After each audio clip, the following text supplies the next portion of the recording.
Good morning. Hello, everybody. Good afternoon. Good evening. Hi, hi. Happy Thursday. Happy Thursday. Hope you're having a great day so far. It's steaming time. It's steaming time. It's steaming time. Oops, I almost hit end stream by accident. Hi, Stim. Mac is busy, but he wanted to say hi. Well, hello, Mac, if you watch the VOD. Eat any grass recently? No. Nope. I mean, yes, I guess. I've been eating granola bars like crazy. I love my granola bars. Chained in the Oubliette for 100 years. Wow. 100 streams, Horizon. That's crazy. Thank you. Hi, Stamart. Eternally sick princess. I'm not sick. I'm not sick. I'm feeling okay. I'm at school. I shouldn't be here. You should pay attention to your school. Pay attention to class. What the heck? Granola bars are just sugar and oats. That's true. That's true. You need to eat better, Stim. I do. Cook Stim. Teach him all the wrong stuff. 2 plus 2 equals 5. Yep, I know. They tricked ya. Big math tricked ya. It's propaganda.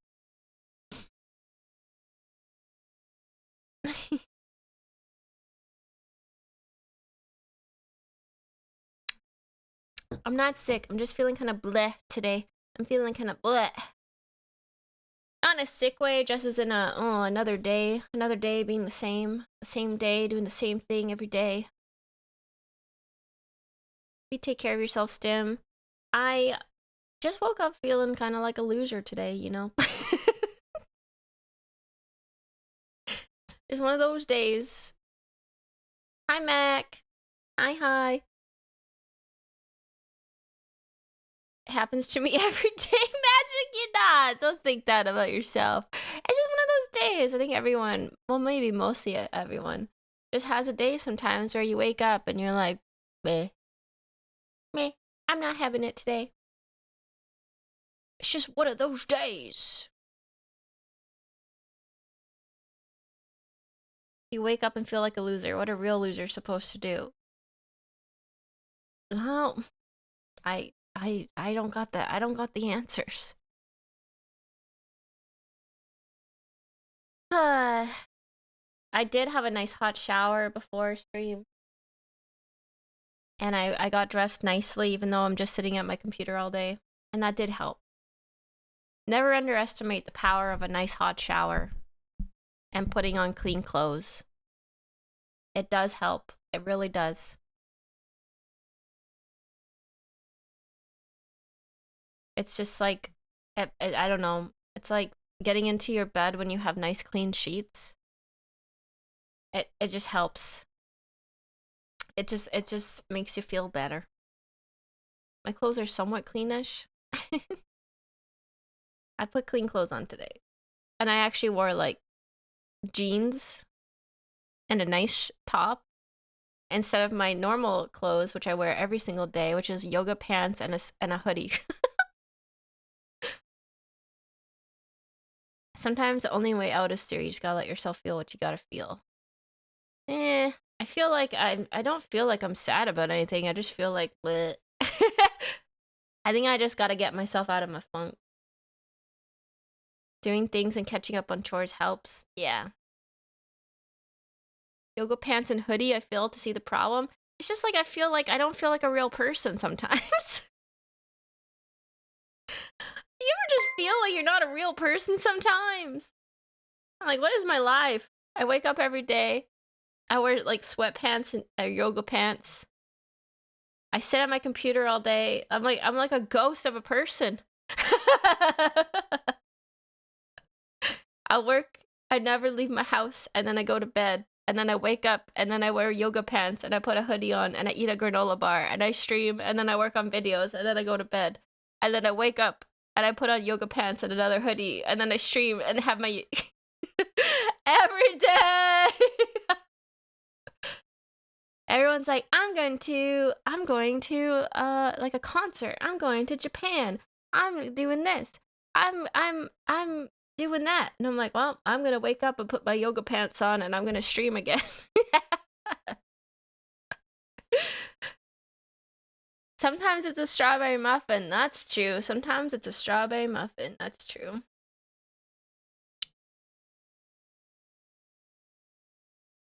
I also go to the farm sometimes after work. That's true. Good evening, Rain. Good evening. But yeah, I don't know. I'm just having one of those days where I just feel bleh. But I feel better after getting a shower and getting dressed and like some nice clothes. I think I'm gonna go out for dinner tonight by myself because why not? I don't want to cook and I don't want Subway, so I'll see if I have the nerve to go by myself somewhere. I always hate going by myself.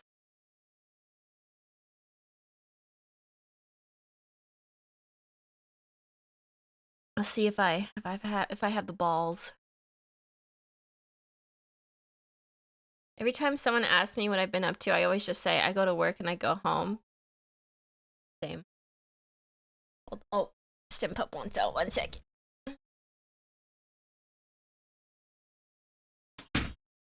I was thinking about this the other day though, because I went bowling with some friends the other day.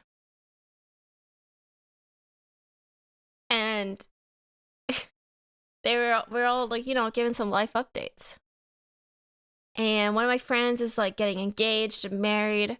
One of my other friends is going like to like Thailand and like all these other places. One of my other friends is like going hiking and camping this summer. And they're like, what about you, Stim? What are you up to? Anything new? And I'm like, I went bowling today. That's pretty good for me. I went bowling with you guys today. That's my plans for today and for the rest of the foreseeable future.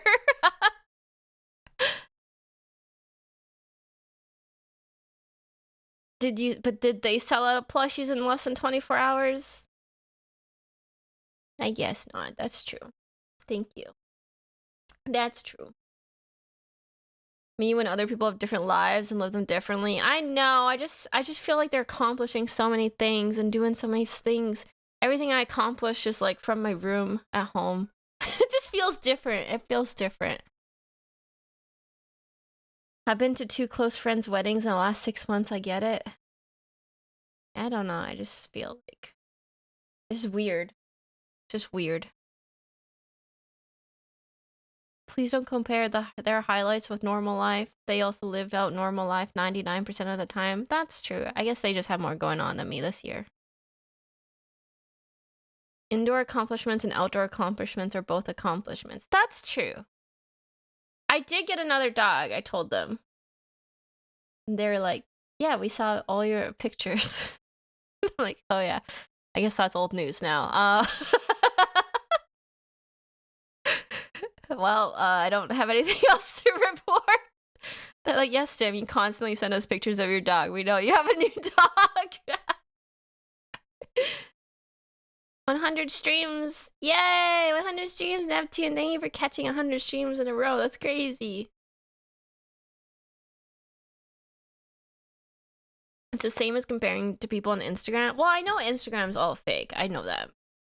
These are like my real friends I've been friends with for years. And we're like, the same general age, but have very different lives, so it's like hard to relate sometimes. I feel like I don't relate to my friends anymore almost. It's like weird. I don't know. Well, I also know about your wedding already, but you keep talking about it. Well, that's okay. I would never tell her that. I love talking about wedding stuff. It's fun. It's fun. When royalty has to hang with the peasants. Me when the unstoppable march of time changes things. Don't say that! Don't say that! You're gonna make me depressed, my lord. What the? Stimper for wiggle. Hi, Psych. I hope you're well, Psych. Hi. I hope you're well. Thank you for 36 months, Psych. I mean, Instagram is pretty fake, though. I used to be an Instagrammer. Everything you see is highly curated. Even the sad stuff is curated sad stuff to make you feel sad. It's crazy. If you go on Instagram and you see like updates from people, unless they're like your friends already, it's all fake. Major some 789 cheered X100. You can say you are building an online empire from the comfort of your home. You had record merchandise sale. It went so well you had to get more product. On that note, use code STIMPACK for 10% off on supplements thank from you, Major Sam. The Stimpire. I'm building the Stimpire. Thank you. Thank you for the shell. Use code STIMPACK for 10% off your gamer subs and help me get a big fat tail shaker cup. Yay. What's up, Instagram? Just went to the moon, heading to Mars next. I mean, it's kind of cringe. Even the sad stuff. Like, quick, let me set up my phone quick. Then I'm gonna cry in front of my phone. And then I'm gonna edit this into a short. Totally authentic, me being sad moment. Feel bad for me. It's like, what the? When you think about it for longer than 30 seconds, it's like, wait, they did all that. They did all that. That's weird. That's weird. Sounds like Instagram, alright. Yeah. We gotta stop filming ourselves crying in the car. I cried so hard their phone fell out and started recording.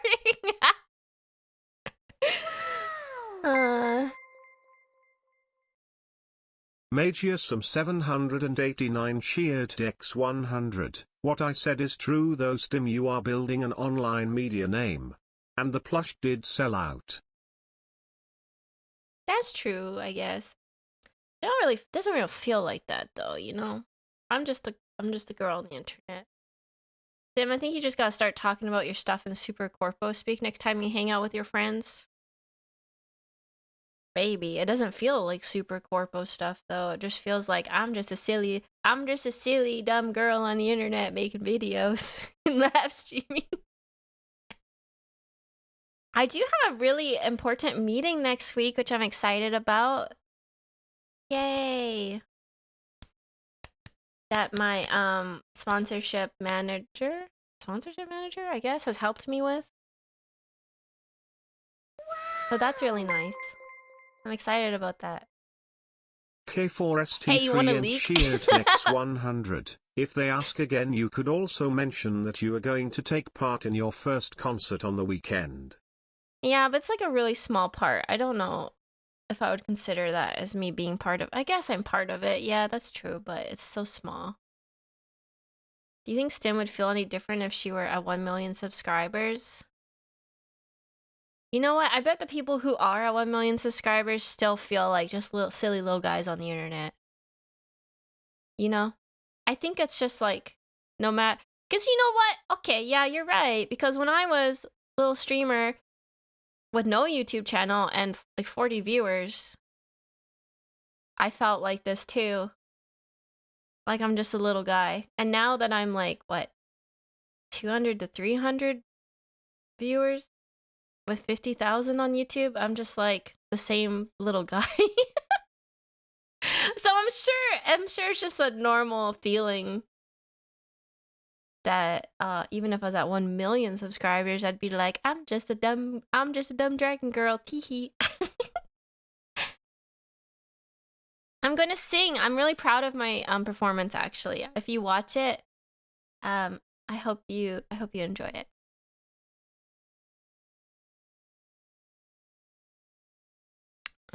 I don't compare myself to Mr. Beast or Markiplier. I feel like they're like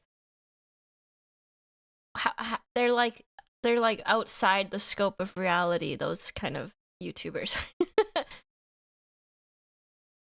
Will it be recorded somewhere? I'm not sure. I know that Sylvie said she was gonna try and stream it. I don't know if there will be a recording though.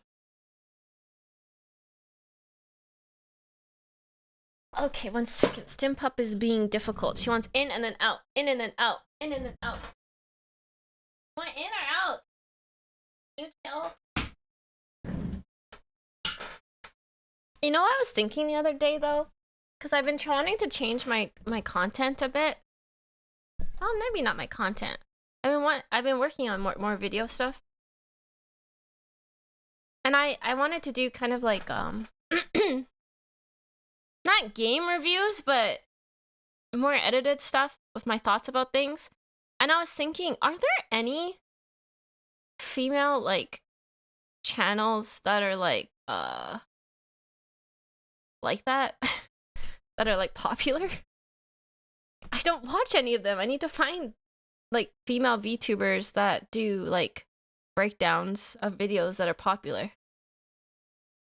You can think of one at least? Well, if you're in the Discord, could you recommend some in the React channel maybe? Because I was thinking, I'm like, all the videos I know of and I react to are like men. I don't know any girls that do this. Especially ones that are VTubers. Don't know any VTubers, don't know any VTubers, don't know any VTubers. I've seen some female channels that post horror game retrospectives.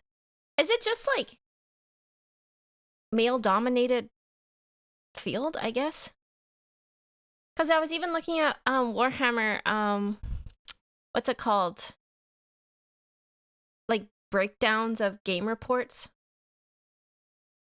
All men.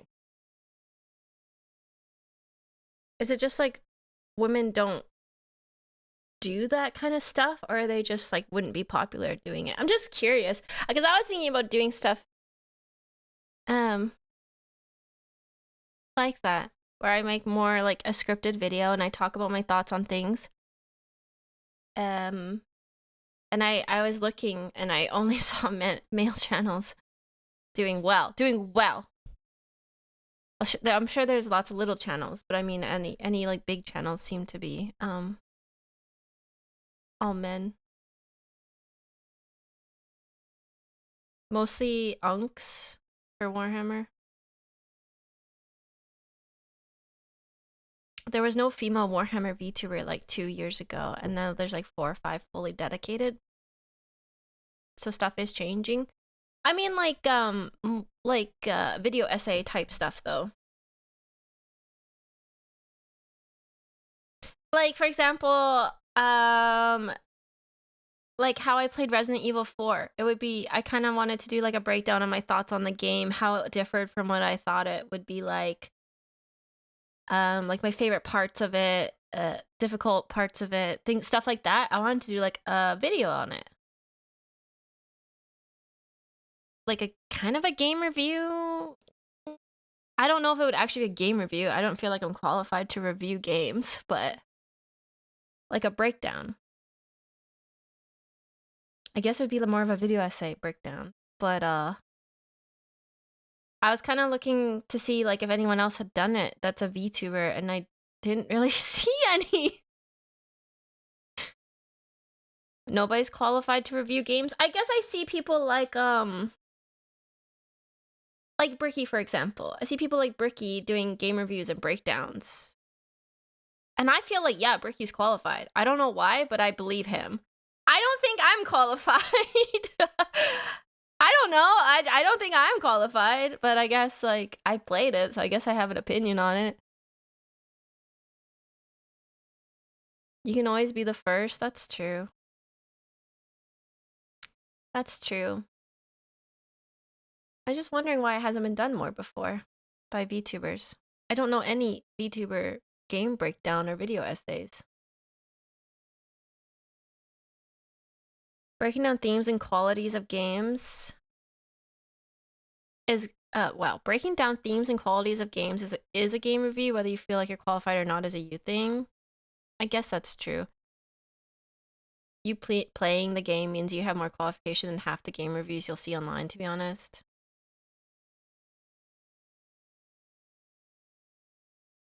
Qualified or not doesn't matter much. Bricky is entertaining, and that's what makes it work. That's true. Video game Stimpy. The VTuber space is new, and VTuber Corpo trends towards super safe and super innovative, so that counts for why they haven't done it more. But yeah, I've been kind of wanting to try new things, you know?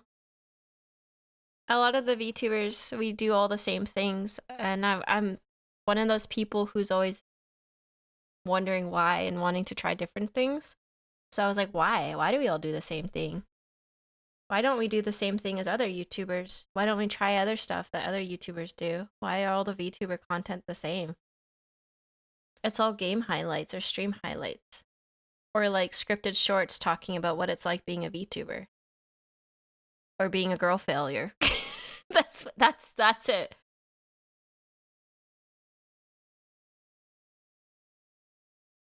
You can provide a new perspective as a first-time player. Ah, yes, a natural contrarian. I like going against the mold, baby. I like doing things that no one else has done. Sometimes that fails epically, though, because there's a reason people don't do those things. VTubing stuff has been ingrained with idol culture at its origin, which transits toward a few similar things. Yeah, that's true. That's probably why people think I'm an indie all the time, because I don't do typical corpo stuff. No, we're gonna watch the Total War stream today, yeah. Just a girl reviews? That's so funny. If I take that name, you can't sue me, okay, Troya? Okay.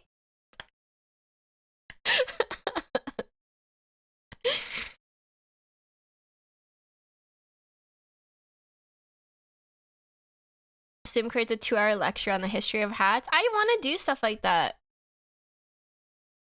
You have to give them royalties for that? Legally, no. Substim, are you excited to troll in the gash with the rats? Oh. Update. Maybe this is why I'm also kind of feeling sad today. Caught the mouse. Caught the mouse. Will not explain further, but caught the mouse. Just a girl reviews on girl dinners. I was thinking of maybe, I don't know, this might be a bad, I feel like management would say this is a bad take.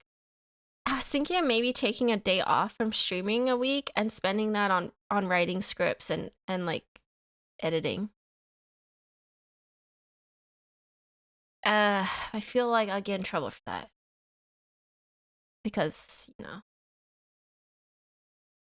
it's less stream time. Because I think part of this is because I've made part of my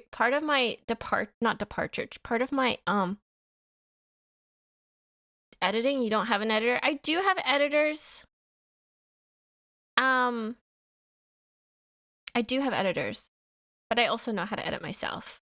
And the editors for Glitch Stars specifically do only highlights, stream highlights. So if we wanted to do our own content like this, we would have to hire an editor ourselves privately or like do it ourselves. If that makes sense. The Glitch Stars editors specifically just do like clips from streams, like stream highlights. Because to do like highly edited content is a lot more work and a lot more time consuming. One of the many things that got me into you, the one that drew me in the most, is how observant and curious you were reacting to Punic Wars, as opposed to just going, whoa, that's cool all the time, like most people do. I would love to see you do breakdowns, essay videos, because the brain of yours is a marvel. Aw, thank you, Salty. Thank you. I do have lots of thoughts and opinions, as you all know. Maybe too many sometimes. 15 stream streak, thank you, handsome. Ask logs. And do the opposite. Oh. Logs has good advice sometimes. Logs has good advice sometimes. I've just been doing a hard think about what I want to actually do on the internet. And I want to do more high effort things. I've been talking about this since the start of the year. I feel like scared to do it. I feel scared to do it. Do you maybe want to review your goal list from start of the year and see where you are for inspiration? I feel like I'm I feel like I'm slacking on my goals, so I don't want to look at them.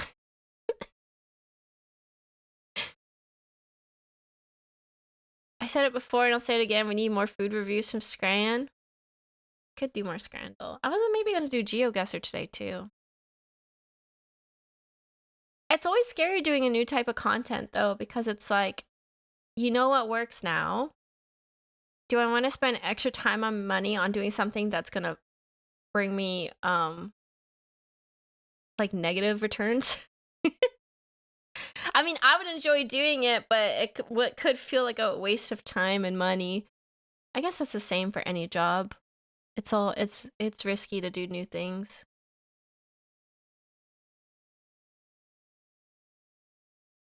Gotta risk it for the biscuit. It's true. Experimentation is important. That's why. That's true. It's comfy being in your niche, but it's nice to have a creative outlet. Yeah, that's why I was kind of thinking of taking a day off to just like write scripts and work on my own content. I don't want to do like just stream Fluffy highlights bastard forever, at you know? X100, that reminds me, I meant to annoy you about something. There's a new version of GeoGuessr and Scrandle combined called Food Guess. They show you a dish and tell you what's in it, and you have to guess where it's from. Oh, that could be fun. I like food. I don't know like countries though, so I don't know countries, so high effort can be scary to do because it then feels real and it doesn't immediately work out. You can feel down. Yeah, that's true. I mean, with how things are too on YouTube, if you probably have to release 3 or 4 consistent videos before you see any kind of return from it, if anything. So if you put out 3 videos that took you like hours and hours of work and they get 100 views and you're like, fuck my Chungus life. Feels bad. But that's just how the algorithm is. You have to do something consistently to see any accurate data from it. I said just this 6 months ago, you also didn't want to, but come on, it will be fun. Do you mean the food guesser? Ah, thank you, Stimdum. Thanks for listening to me blab about this stuff. I just think about trying new stuff all the time. And I feel like I don't have many people to talk about it with because I'm kind of like, I don't know, no one else does this stuff really. Everyone else is wanting to work on concert stuff and I'm like, let's talk about YouTube. And they're like, okay.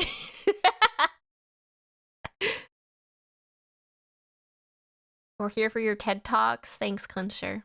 Thanks, Caston. So you chose to talk about a bunch of randos on the internet instead? You're not randos, you're my stim peasants. And you're stim peasants, you're not randos. Part of my stimdom, did you forget?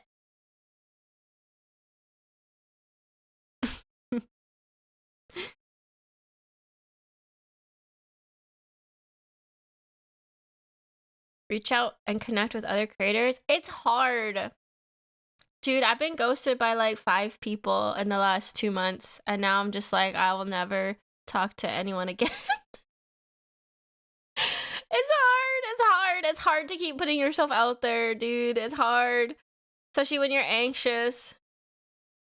And also with content creators, we're all like extremely busy and bad at answering DMs. So it's just like makes it even harder. They responded K to me once, it's so over.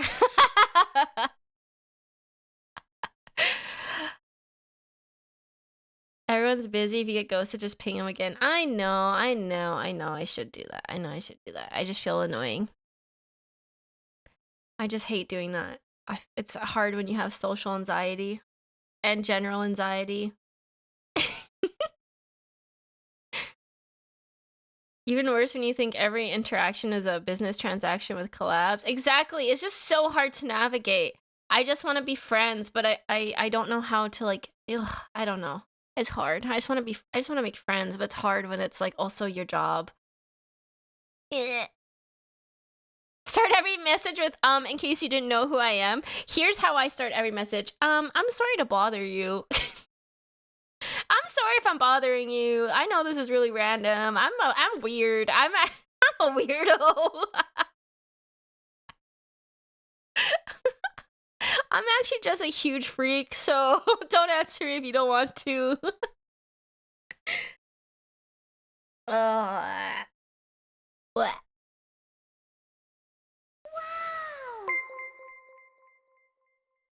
I might see part of the issue. K4ST3 and cheered Dex100. Always remember chat, answer Stim's messages with a K. She likes quick and efficient communication more than anything else. In fact, sometimes it's enough to react with a thumbs up.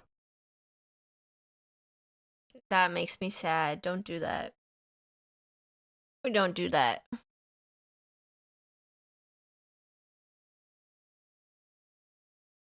Man. Hit her with a thumbie. I hate that more than anything. Me too. Me too.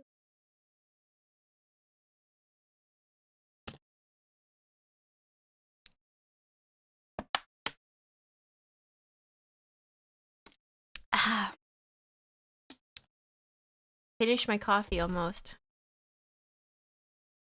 The worst is, can we talk and then nothing? Oh, that sucks. Yeah. That's rough. That's rough. If you're gonna, you know what is really bad? My mom always does this.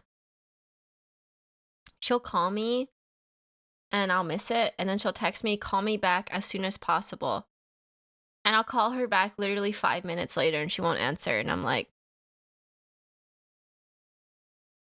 where did you go? Where did you go? What? You asked me to call you back as soon as possible. Where did you go in 5 minutes? I hate that. The phone tag experience, and then my mom loves it. Is this a mom thing? My mom does this all the time. She makes it seem like it's the most dire situation on the planet and then won't answer the phone. Does Mom Pack have voicemail? She doesn't check her voicemail, I swear.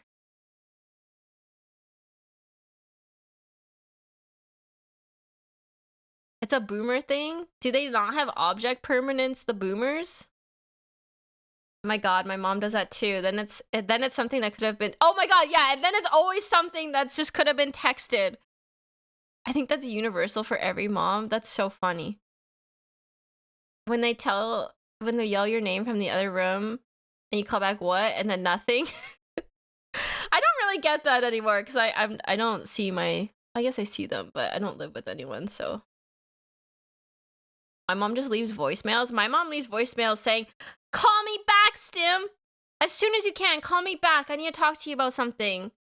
And I'm like, oh my god, okay. And I call her back and she's like, so I was thinking we should have lunch with your sisters like on Sunday instead of Saturday. What do you think? Like, why didn't you just text me that? Wait, what? You could have just texted me that. What do you mean? Or she'll be like, do you think we should get these chickens or these chickens this year? What do you think? Huh? Should we have ham or turkey? You'd think someone died the way they said it. It's true. It's true. My parents predominantly text. My parents don't text hardly at all. As soon as you see the Space Marine update, you can get capes and halos and tabards for all classes soon. Oh, I didn't see it. Maybe you should hit her with a thumbs up. I do that sometimes. I do that sometimes.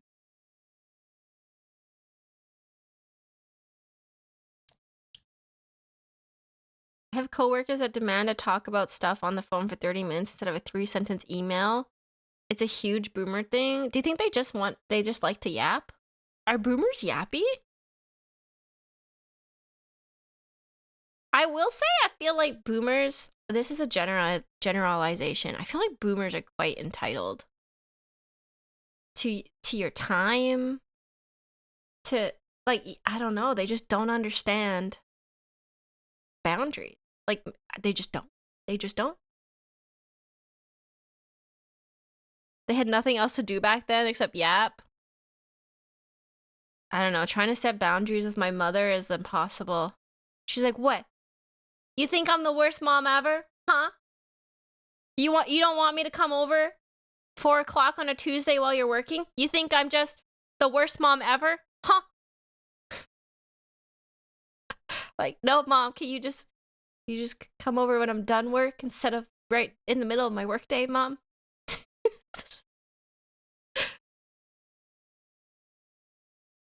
It's so hard. They take everything personally. Yes. Oh, so you hate me then? Yes. My mom's really bad for that. If I say no to something, it's just like, oh man. It's just like the end of the world, I guess.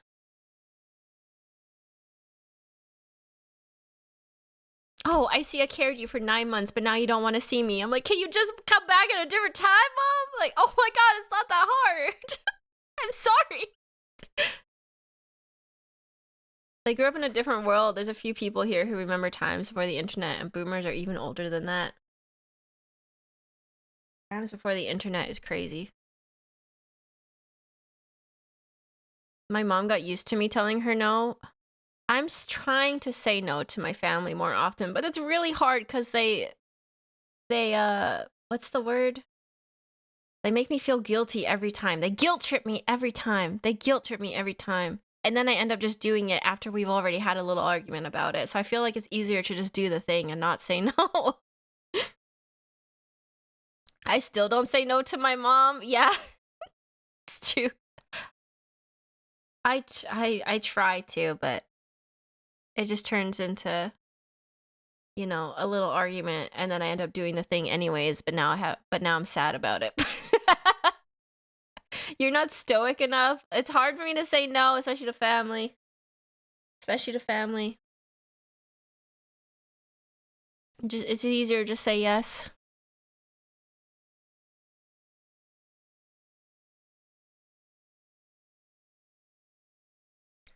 I have a hard time saying no because they'll follow up with why not, and I don't have a good reason. You can just say because I don't want to, but I know that feels awful to say sometimes.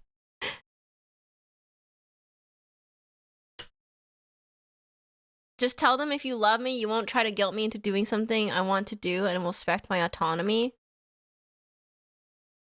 That just comes across as, what? You think I'm a bad mom, huh? You know how much I sacrificed for you? You little shit. No, I'm just kidding. My mom wouldn't say that, but I'm taking off work early today to take my mom to the doctor. I know the feeling. Aw. That sounds like my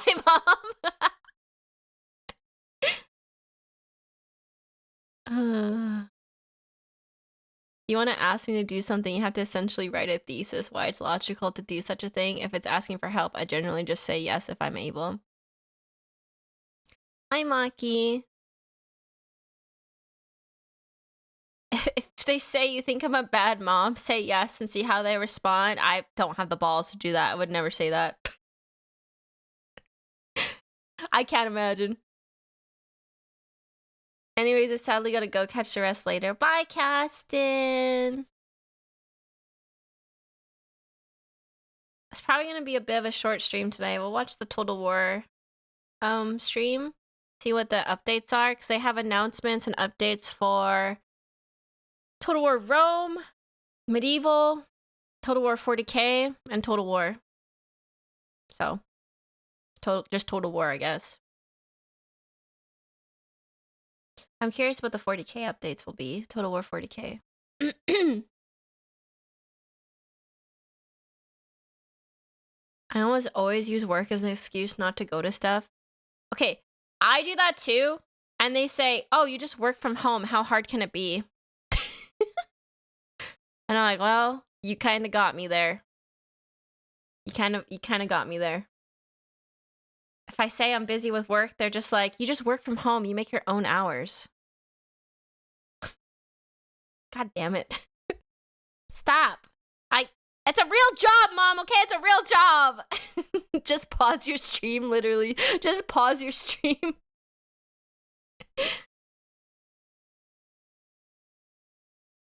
They live on the farm, so... and you know what's so annoying? Whenever they flake out on me because they're farmers, they're like, well, that's just farm life, Stim. Things just happen on the farm. That's just farm life. That's why we didn't show up last minute. That's why I didn't do the thing you asked me to do. That's why I'm always late. It's just farm life. You can't just say that to everything. But it doesn't go the same way, I guess. Because to me, working from home, I should be able to just leave work at any moment. I can't go. I have to farm. The farms are calling me. The fields are calling me, chat. I must farm.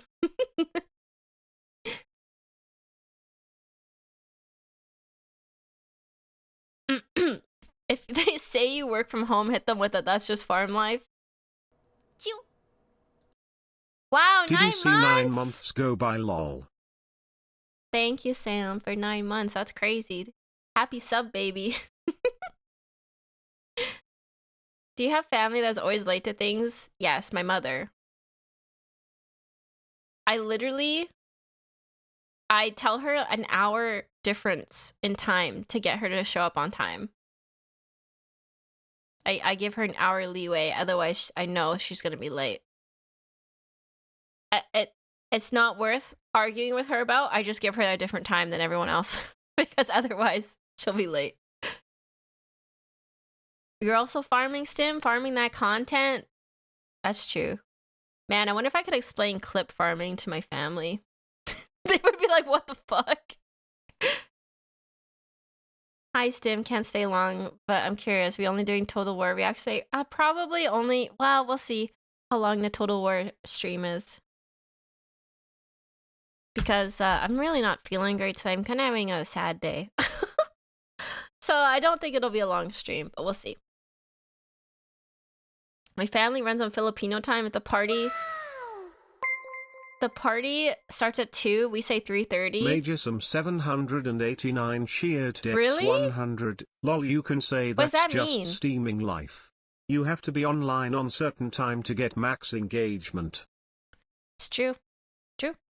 It's just streaming time. But another thing is, my mom, when I say that I'm like streaming or I have a work event, my mom's like, oh, I'll just come over anyways. You won't even hear me. And then she's in, like, I don't know if you've heard my door opening sometimes, but she'll come in and out of my room while I'm streaming. And I'm like, Mom, I'm streaming. And she's like, you won't even know I'm there. You won't even know I'm there. She's like banging my dryer, my washing and dryer machine. She's like opening doors, slamming them. She's like, ah! You won't even know I'm there. What? You're the loudest person. My mom, when I moved into this house, she set a box on fire because she put a box on top of my stove and accidentally turned the burner on. And the fire department had to come my first day moving into this house because my mom set a box on fire. I'm like, oh, Lord. Basically, if the party will be ready by 2, we tell the guests 3 because they want to show up early and yap. Oh, you have the opposite problem. People come early.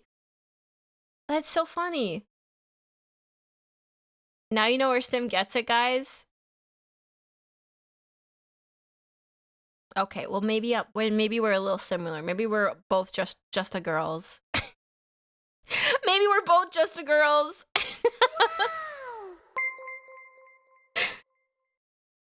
Honorable Intent cheered X 500. If you're sad, then you should treat yourself with extra kindness today. You're worth the effort. Aw, thanks, Intent. I'm gonna go have a nice meal tonight, maybe. Maybe I'll order nice food and go pick it up. I don't know. Bring her on stream, she'll dox you 3 minutes flat. Yeah, it would be immediately. She would say my real name, like, immediately. I could internet, or not internet, yeah, I could internet train my brother. But not my parents, no. My dad would probably come onto stream and say, like, a slur or something right away. I'm not even joking. Dad, Stim Dad, never coming on stream. Stim Dad never coming on stream ever. Media train, yeah.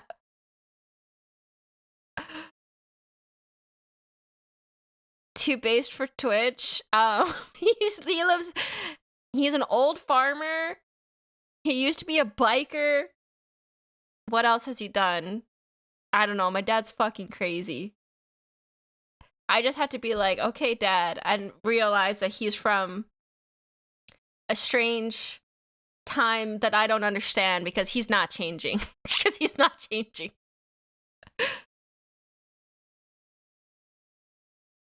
That's just 60-plus-year-old dads. I mean, he would swear and say some really offensive things to literally everybody in the chat, probably. And that's just how he talks to everybody. That's just how he talks. Ask him to roast you and write it down. No, he would be mean to me. He would be mean to me. Yukaros tipped $50. Get yourself a nice meal. And maybe a dessert. Aww. Yukaros, thank you. That's so nice. Ah, thank you. That's really nice, Yukaros. I really appreciate that. Thank you for the $50 dono. That's so nice of you. Oh, that's nice. I would get along with him so hard. My dad? 50 USD? That's like 3,000 CAD. We'll probably start the total war in like 10 minutes. We do have one quote from Dad Pack, and it's what exploded this time. That's true. That's true. Your dad sounds chill. My dad yells at me a lot. But like, it's okay, because that's just who he is. He yells at everybody.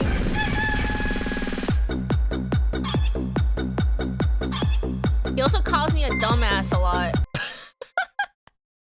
Neptune 350 tipped $50. Get yourself a nice dinner on me. We appreciate you for all you do for us, Stim. Holy Neptune!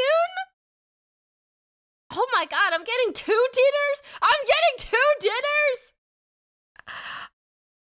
Thank you, Neptune, for the $50 donut. Thank you. That's so nice. Aww. Oh, you guys are so nice to me. Thank you. I'm taking the weekend off, so I'm gonna have a nice dinner this weekend. I promise. I promise.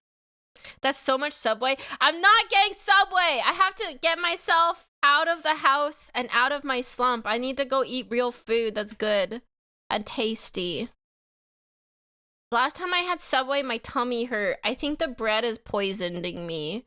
I've had so much Subway bread that I think I'm literally, like, dying. Major some 789 tipped $50. Make it 3 dinners. What the heck? Major Sam, what the heck? 3 dinners? Cracktopus tipped $25 for appetizers. What is happening? Holy shit! 3.5 dinners! Let's go! Thank you, guys! Aw, thank you! Thank you, Crack, for the $25 tip. And thank you, Major Sam, for the $50 tip. Holy shit. Yeah, I can get a whole bottle of wine now. And appetizers and dessert. You better share pictures of your grab. I will. I will. That's really nice. Thank you, guys. 3 dinners? Are we trying to plump Stim up for harvest season?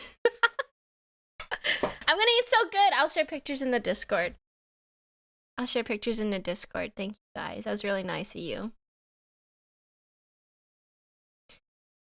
Huh. With the ad revenue from the VOD channel, you can get a nice coffee. Oh yeah, I got ad revenue from the VOD channel now. We made $8. We made $8 on the VOD channel. That's crazy. Thanks everybody who watches VODs. $8 in the past 28 days. Yeah. Mac_cha tipped $50. More dinner? Another dinner? Holy shit! We got 4.5 dinners. What the? Thank you, Mac. Spats 221 tipped $25 for the parking fee. You guys. This is actually so funny. Thank you, Spats, for thinking about the parking. Thank you for the $25 tip. Holy shit, that's 5 whole dinners. That's crazy. Oh my god, you are feeding me for the week and paying my parking and paying for wine, appetizers, and dessert. That's crazy. Aw, that's so nice, you guys. Thank you. I feel like I don't deserve how nice you are to me. I've been having a bad day, chat. Nothing a few steaks can't fix. Aw. Thank you for the sub, Low Scroll. Welcome to the Stimdom. Welcome. Get a nicer wine and see how it treats you. Nothing boxed. I'll try my best. I'll try my best. I like my cheap wine, but I'll do this for you. I'll do this for y'all. You've just unlocked farming dinners by farming your family and talking about farm life. Matt. Wine Aunt Pack and her boxed wine. Look, boxed wine's cheap and it tastes just fine.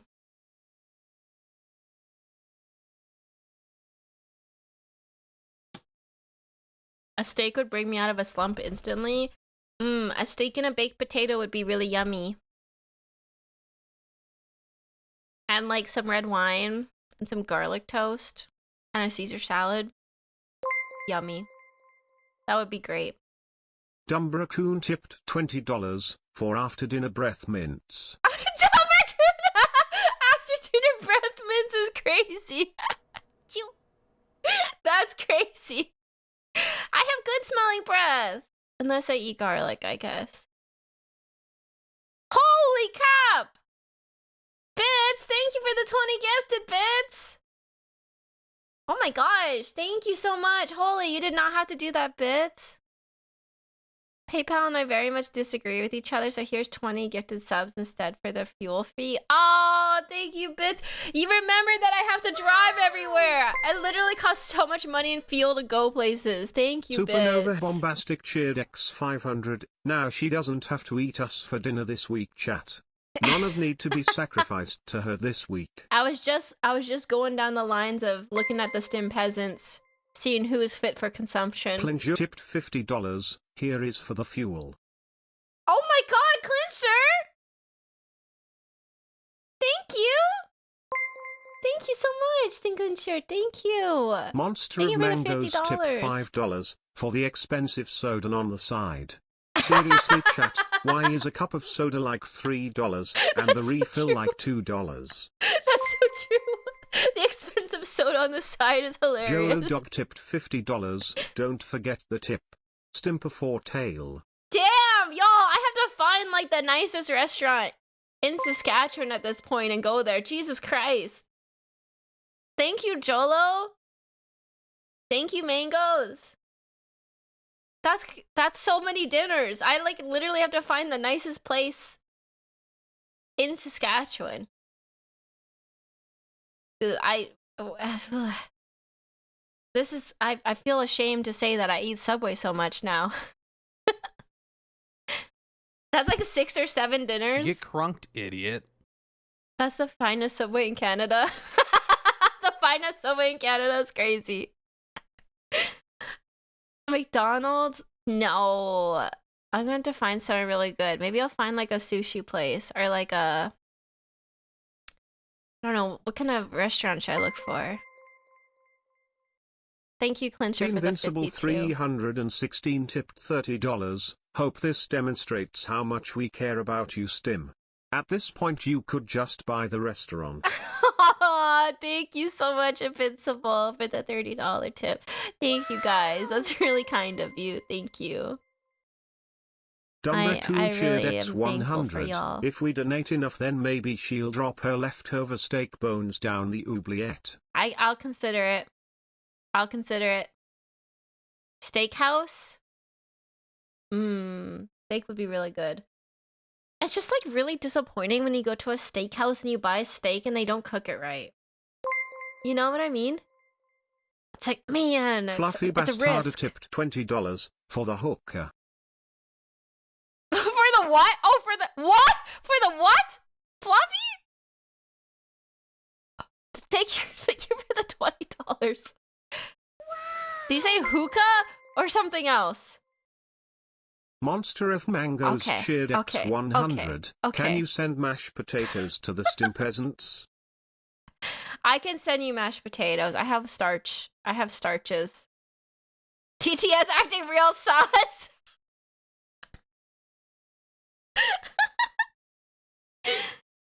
Sure, pretend I said hookah. What? It's Fluffy. It could go either way. Thank you for the $20, Fluffy. I think I might need more for what you're suggesting I spend it on.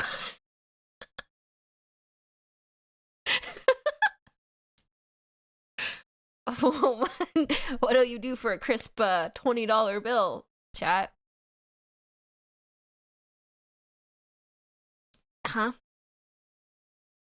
$20 is $20. That's crazy. That's crazy.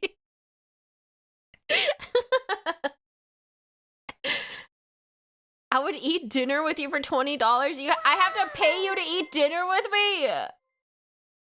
Major some 789 cheered X100. Preach stim, I hate my mess up my steak. It's so sad when you go to a nice steakhouse and they mess up your steak. And it's like, damn. And there ain't no way I'm saying it's cooked wrong. I'll just eat it and like have one tear roll down my cheek silently. Thinking about the $50 that steak cost me that's kind of mid and that I could have cooked better at home by myself. What did I put on my baked potato? I put butter. I like green onions sometimes. What else did I have? Bacon bits.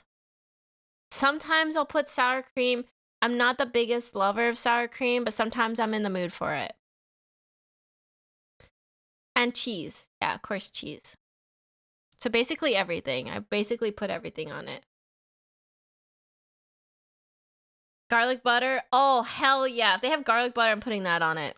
Chili and baked potato is a winner. That is a great idea, actually. I've never tried that, but that would be great. Thank you for the level 6 hype train chat. Thank you. Enjoy your reward emotes. Thank you. You guys are too nice to me. What's your favorite cheese?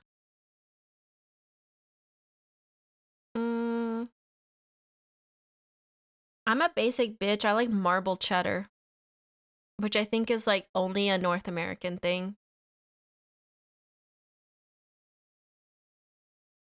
Americans are gonna say cheddar.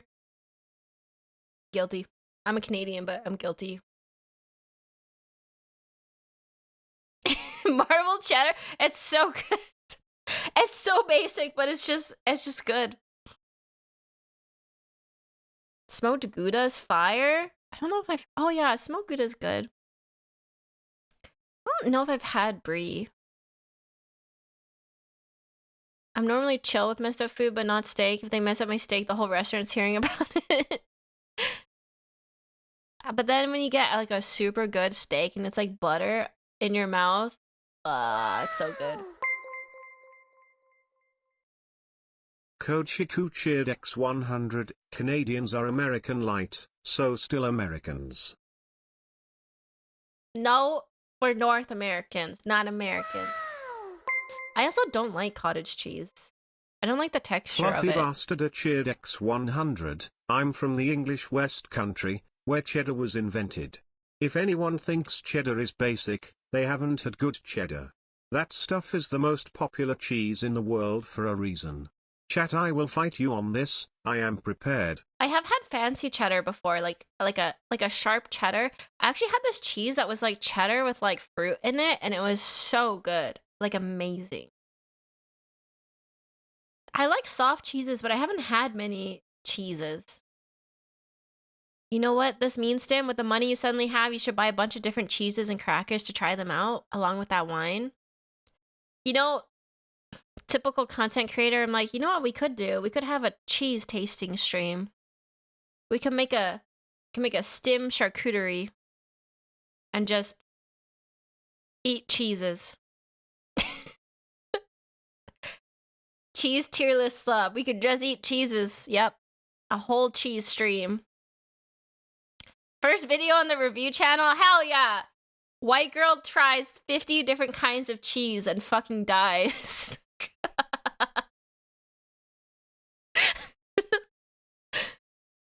I mean, cheese is pretty expensive though. Considering I'd have like one slice of cheese from each one, that's a lot of money and that's a lot of cheese. And of course, you need different types of wine to go with each cheese. I'm not cultured enough for this. I don't have enough culture to know what wines go with what cheeses. Take the rest as a gift to your mom. Easy good girl points too. It's true, I could do that. I could give the rest to my mom. Always wanted an excuse to day drink. We can make it fancy with charcuterie, true. Box wine goes with any cheese. That's what I'm saying. That's what I'm saying. Do you still have the Filipino snacks? No, I ate them and then I shared the rest with my family. I think you can get a variety pack. Oh, that would make sense. They probably have charcuterie variety packs of like meat and cheeses. Listen, I'm such a basic white girl that I like Cheese Whiz, and I won't back down from that. Cheese Whiz is good. It's more plastic than cheese, but it's delicious. You ever put Cheese Whiz on a piece of white bread? That's some good shit right there. Cheese Whiz and white bread. What incarnation? What? What do you mean, what incarnation? You ever put whiz on a Philly cheesesteak? I've never had a Philly cheesesteak. I guess no one's perfect. God damn. No one would dare stock a product like that here. Salty orange paste. I love that salty orange product. Did you at least toast your white bread? Depends. Sometimes I'm feeling toast, sometimes I'm feeling plain white bread. I also like white bread sandwiches just with mayonnaise and a cheese slice, like a Kraft cheese slice on white bread with mayonnaise. It's kind of fire if you haven't tried it.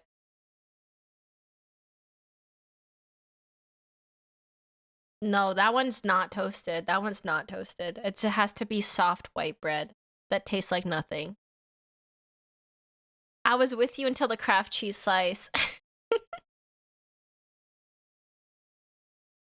I think Cheese Whiz is a Canadian name only. Really? That should be illegal. What? It's called poor person food, okay? Sometimes when I was a kid, my mom would just give me a cheese slice in my lunch kit for lunch and like an apple. And she'd be like, have a great day, honey.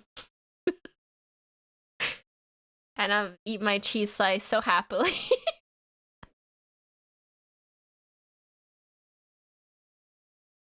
Cheese Whiz is US too? Oh, I didn't know that. Which part of the cheese is its whiz? You gotta whiz it up.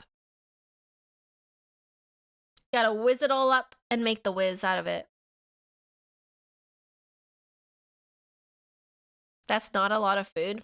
No, it wasn't a lot of food. No, we had a, you know, times were rough. Times were rough. Velveeta's different than Cheese Whiz. I've seen Velveeta before. I've never had Velveeta, but I've seen it. Kraft Dinners in Canada, Kraft Mac and Cheese is in the States. Oh, they call it different things? Oh. I bet Cheese Whiz is just an American cheese slices. Ew, why did you have food processor? With like some kind of added like coagulant or something. I don't know, to make it that texture.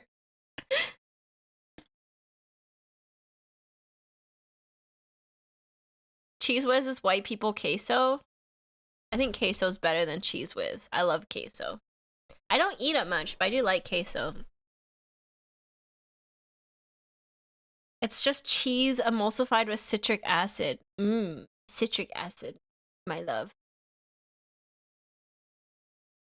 Now that you think about it, I do wonder what they used to get that texture. Some kind of silicone or something. Probably, I don't know.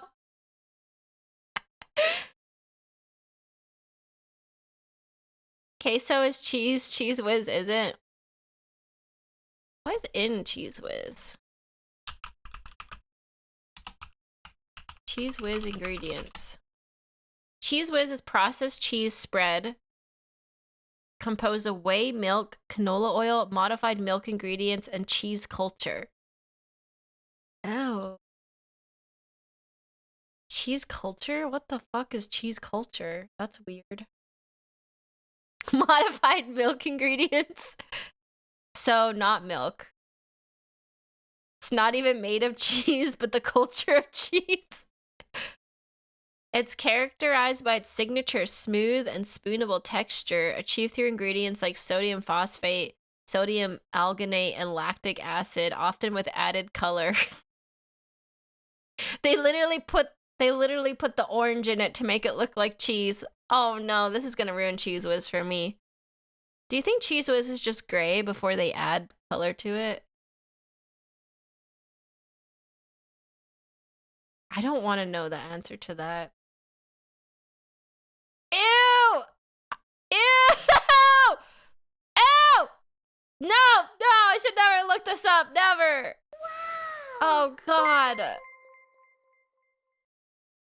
Fluffy Bastard at Cheered X100. Americans invent spray-on cheese in a can, then have the gall to make fun of everyone else's food.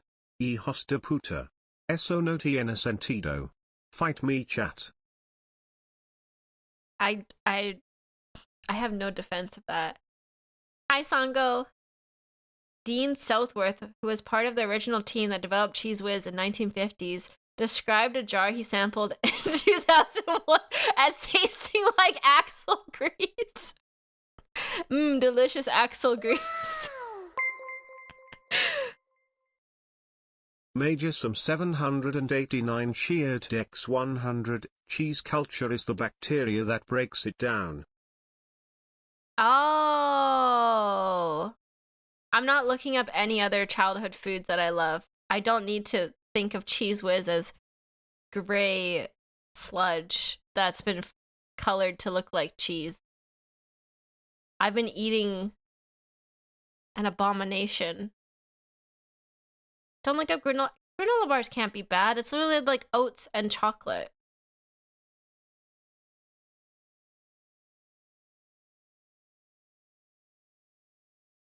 What's a cosmic brownie? I'm not looking up chicken nuggets. Don't ruin chicken nuggets for me. Don't ruin it for me.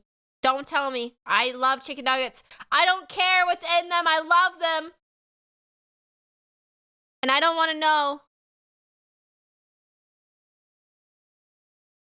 Cosmic brownie is what I cook in the lab. I don't know what a cosmic brownie is. Let me look it up.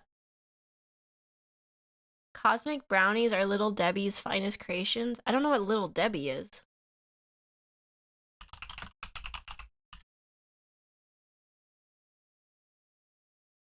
Oh, that's fun. It's like got sprinkles on it. That's cute. I love that. It looks delicious. I don't buy like stuff like that though, because I know I would probably like gain 500 pounds just eating Twinkies. if I gave in to that free will. So I just don't ever buy it.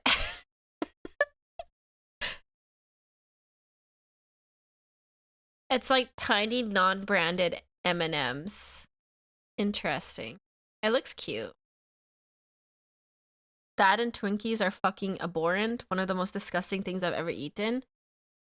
I think I had a deep fried Twinkie at a state fair once, and it wasn't very good. I've had no desire to try Twinkies since then. Twinkies can survive a nuclear war? That's crazy.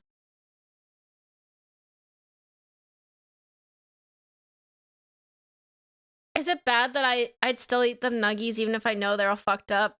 Me too, Joel, me too. Deep fried Twinkie? Yeah, it was kind of gross. It was like a Twinkie that was literally battered and deep fried, and it was like mush inside. It was really gross. Why y'all deep frying everything? It's the American way. I'm not even American, but I understand it.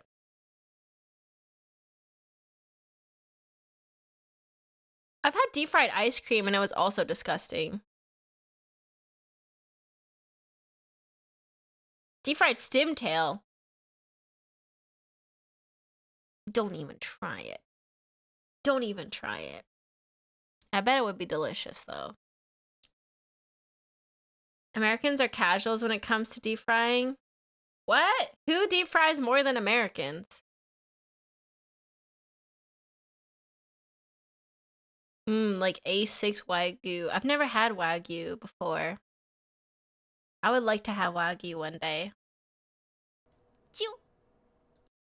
That would be delicious.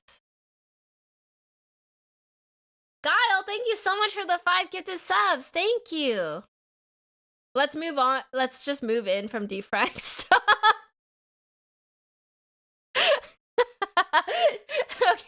Okay, fair. Wait, have you guys, one last thing before we do the reacts. Have you ever had a hamburger helper? Is that a thing in other parts of the world? It's like a box that you mix with ground beef.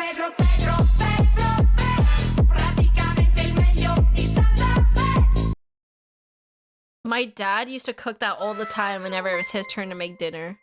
It's a trailer park Fluffy staple. Bastard at cheered X100. I lived in Scotland for 4 months.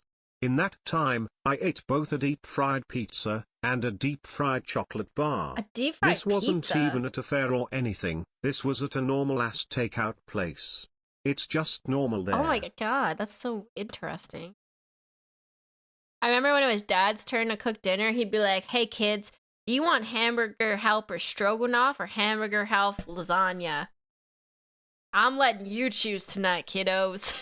I'm like, woohoo!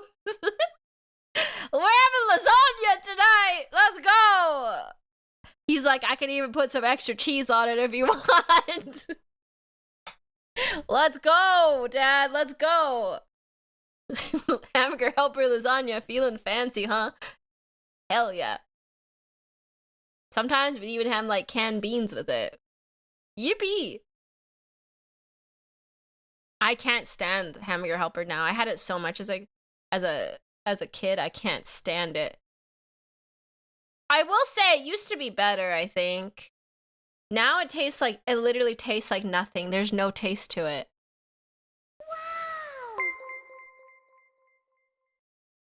Monster of Mangoes cheered X100. You can make your own version of hamburger helper if you know how to make a cheese sauce from scratch and add taco seasoning.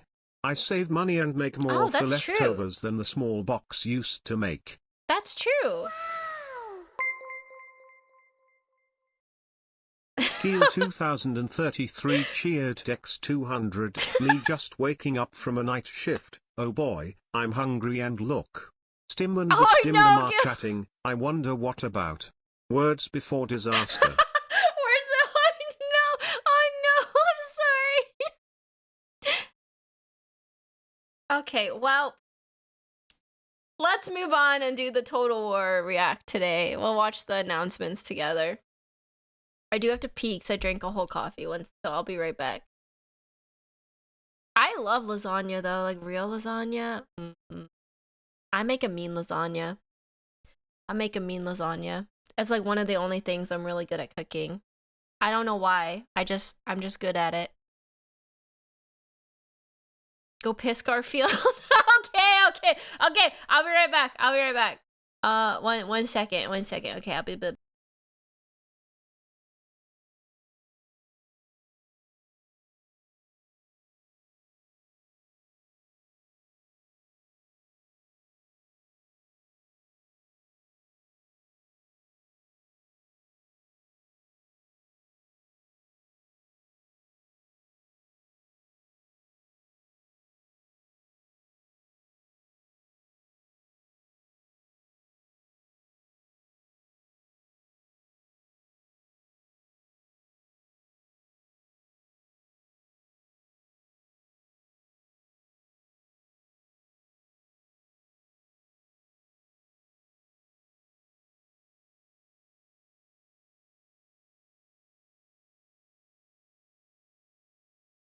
Chew.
Pedro, praticamente il meglio di Santa Fe.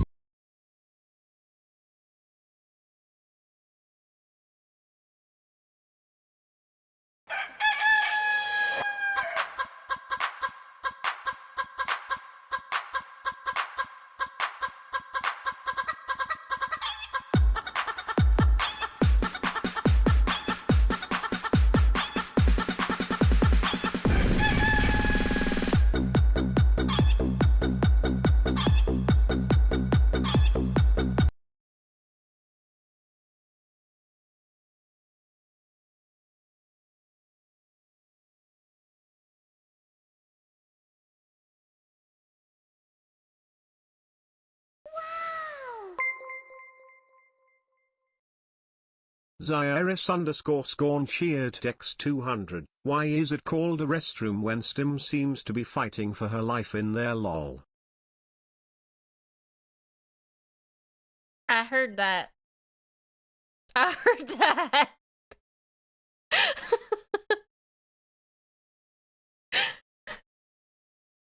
Stim Guile sub to you while you're away. Thank you for the sub, Guile. I literally came back when you said that. What the?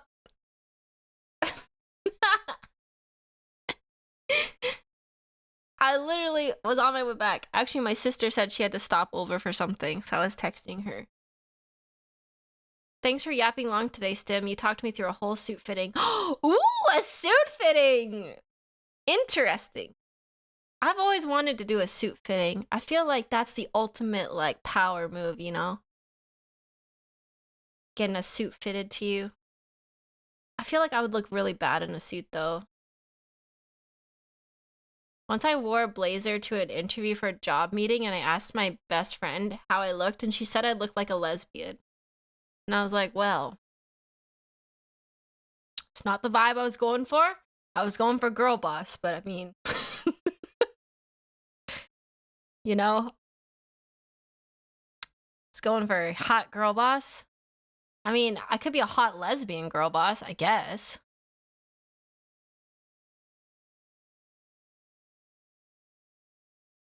I mean, yes, I'm not saying they're not stylish, but like, it just wasn't.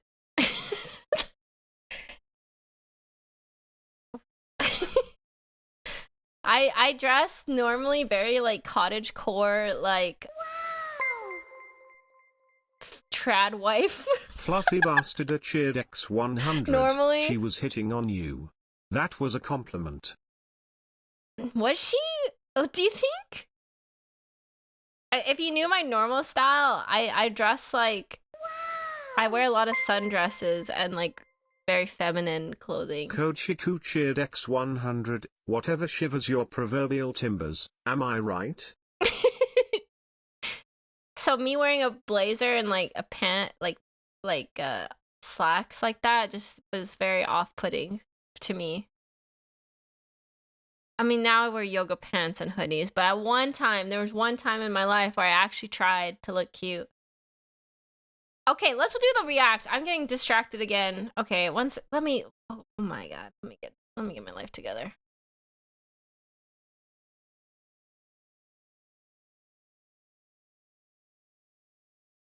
All right, let's watch the stream. Let's see what Total War has to say today. What do they got on the up and coming here? Curious question, Stim. What drew you into Warhammer? What's your favorite thing about it now that you know quite a bit about it? Oh, good question. What drew me into Warhammer? Holy shit, that was loud. Like most people, it was Bricky videos.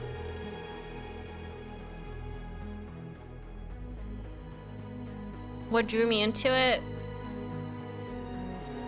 I like how depressing it is. Some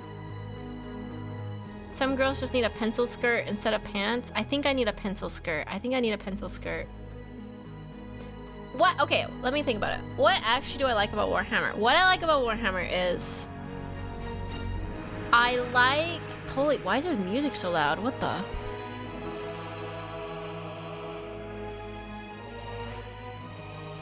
hurting my ears. Okay, my favorite part about Warhammer is I like how depressing it is. I like how dramatic it is, if that makes sense. It's very like, it's almost like theatrical, honestly. It's like, it's so unbelievable that it's fun. It's very over the top. It's a space opera. Yeah, I love that about it. I don't think I would like it if it was like just realistic, like space fighting, space war stuff. I like how over the top it is. I like how theatrical it is. I like how they keep the setting purposefully like unbelievably insanely dark and like unbelievable. It's enjoyable. I like how the Necrons were the things that got me into it, honestly, because I loved Trazyn and I loved the vibe of the Necrons, how they're just like super old, powerful space robots of death that are just like sleepy and kind of grumpy and they bicker. I love that about them. This is all a front. Stim likes big muscular man. Makes Stim feel small and dainty. I do like that too. That's why I like the lion. I like big strong men in with big weapon that would blow up a planet for me. I do like that part of it. I do like that part of it. Stim just liked how Trazyn was sitting so sultry like that. He had his whole robusty out. Personally, don't like how dark it is sometimes. I love the overtopness. That's why I like AOS more. I like the darkness of it. I like my fantasy settings for fantasy stuff, but I think Warhammer to me is so... this is my mostly only experience like sci-fi. I like how dark it is and grim it is. And I like how everyone is like just different shades of bad. And there's no like, in my eyes, there's no like main hero versus main villain. I like how it's kind of like ambiguous and gray. I also like how it's open to interpretation too. A lot of the times. It makes it for a fun setting. Because you can really like build your own like legion and put yourself into the setting, which I like. I just like also like how over the top big the weapons are. And the like titans are. Like it just feels so insane, which I like.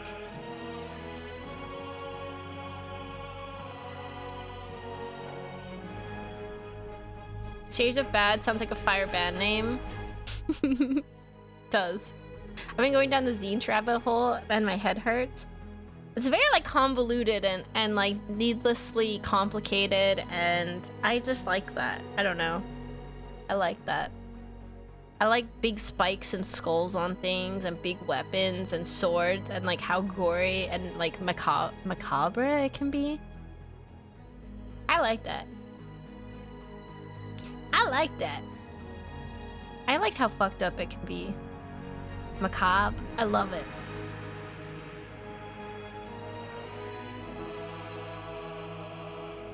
Yeah, that's why I like it. It also retains how... I like how it retains its humor and the personality in it. I don't think I'd like it so much if it was just grimdark. Like, we have the orcs for, like, humor, you know? And they have, like, little squigs and things. Like, I like that it maintains that as well. That has, like, funny little guys in it still. Like the goblins and orcs.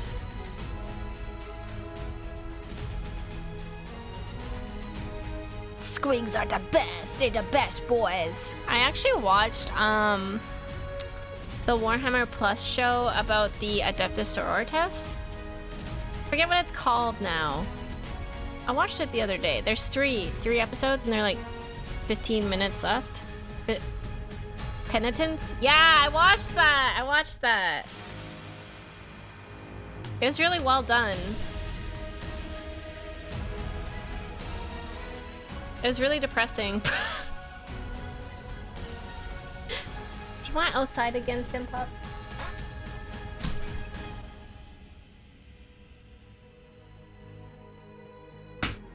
It was such a bleak ending. I couldn't believe the ending. I really couldn't believe the ending. I'm gonna pause this. While the ad starts in a couple seconds, and then we'll start it when everyone's back from ad break. I couldn't believe the ending of that. If you've seen it, like, I don't know, no spoilers, but it was fucking depressing as shit, and I was like completely thrown off guard. And then after I watched it, I was like, yeah, that's a Warhammer ending if I've ever seen one. That is the most Warhammer ending I could imagine for this series. I just didn't expect it.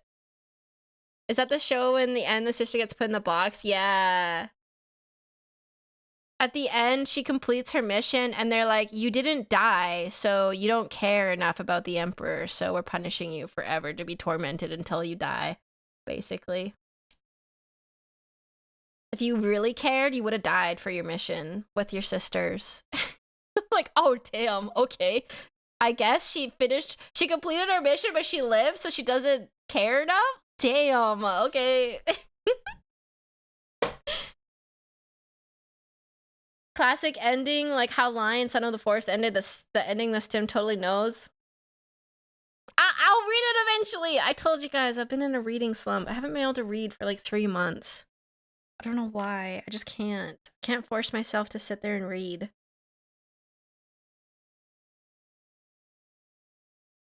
That's what I mean. The darkness is fine, but sometimes it's just depressing. That's true. I could see that being a bit too depressing.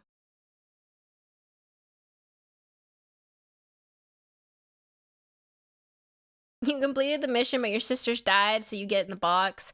I didn't really understand how that works, though. It was like you go in the box, and then you're tortured for eternity? Like, what? I don't really get what the point of that is.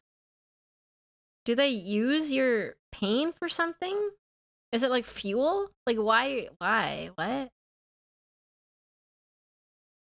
It's a penitent engine. Like a Sorcerer's Dreadnought. Sometimes the pain is just for funsies? Oh. How are you tortured in there, though? It didn't say.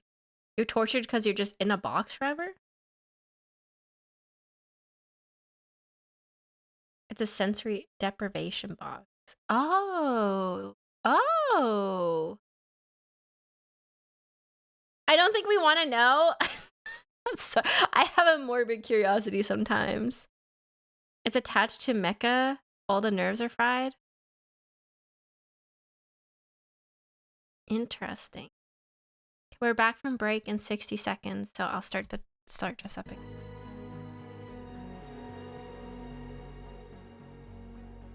It's okay. I've teased about book club, but I've been in a slump where I don't read too. I think I need, this might be like a weird take, but I think I need to read like a very easy book first to ease my way back into it. I need to read some like slop first to get the habit back, and then I can read a more it's not a challenging book, but more serious book, I guess. Dude, I need to read slop sometimes. You just need a good sloppy book sometimes that you can read in like 3 days to get over your your slump. AO3 fanfic stream reading. Have you listened to Watcher in the Rainstem? It's a good quick read or audiobook. I have not. I haven't listened to an audiobook in a long time. I've already read Infinite and the Divine. I think I need a good romance book, I'm not gonna lie to you.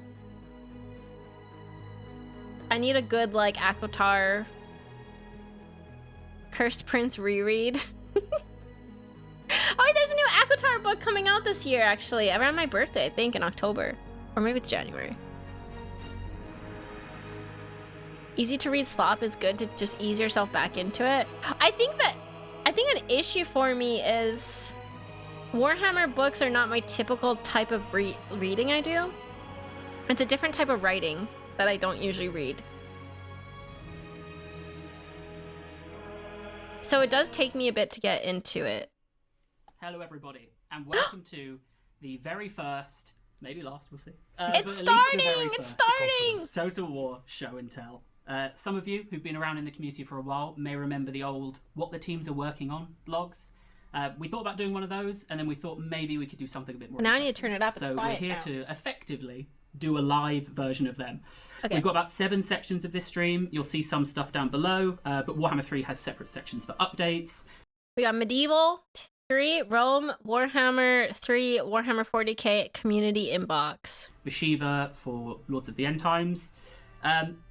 I'll say now, of anyone who's watched the Building Medieval 3 streams, you're going to see two very familiar faces very quickly.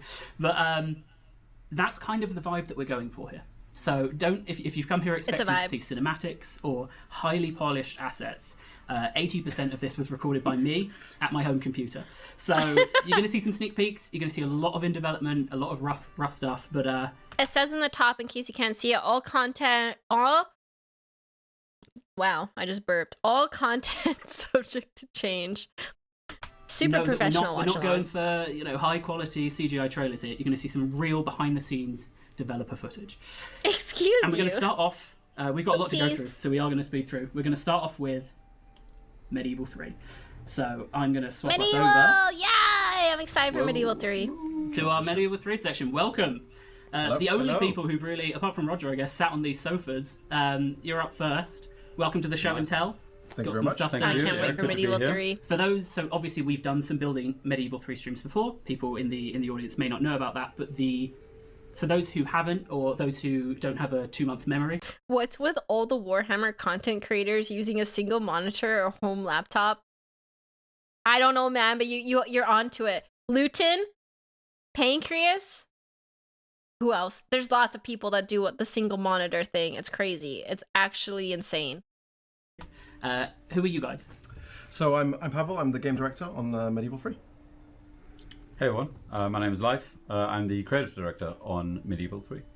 Fantastic. So I've spoken about the Building Medieval 3 streams, but what have we shown so far in Building Medieval 3? So back in December, shortly after announce, we showed the campaign map for the first time, raw and unfiltered pre-production campaign, where we looked at some of the exciting new developments, like the building directly onto the map, as well as some other bits, and then we followed up with Siege.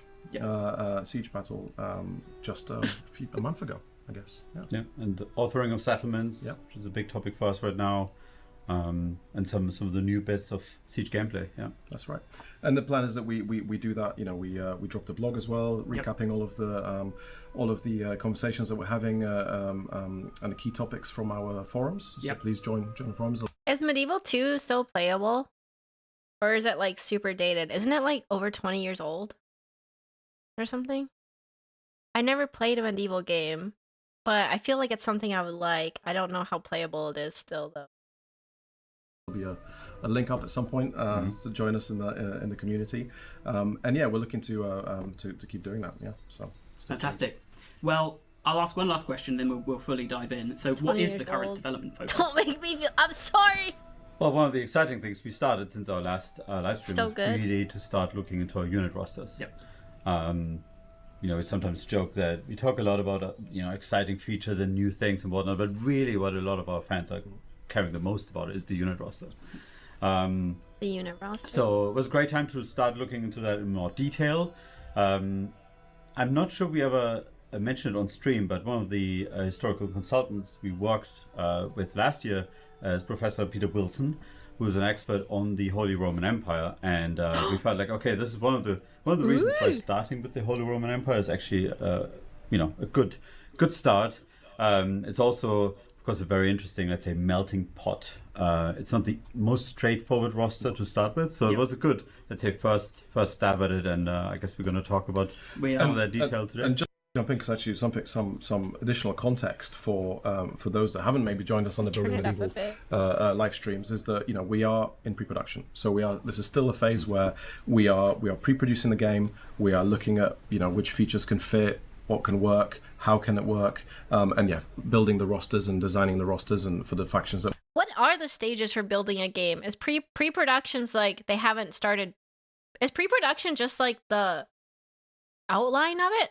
Like they haven't started making much yet, or like I don't know. I don't even know how far along pre-production is. Like, have they started making the game yet, or is it like the script and like the design ideas? It's like planning, drawing, drafting, timeline, scope. Oh, okay. Just figuring out stuff. It's the idea stage, concept and prototyping. Oh wow. Okay, so it's not going to be for a long time. the planning, pre-production. So there's planning, pre-production, production, testing, pre-launch, launch, and post-production. Oh, okay. We want to feature in a game as part of that work. So yeah, just some context for those that maybe don't know where we are. And I believe we'll be showing a little bit of roster from one of those factions, right? Yep, we can start to just show sort of an overview. Don't worry, we'll talk more in detail about things, but oh my god, we have the units obviously already. it's a long Unit process ideas. to really settle on the roster, and as Pat was saying, we are still very early, so there's a lot of disclaimers here that things will probably change in the upcoming future.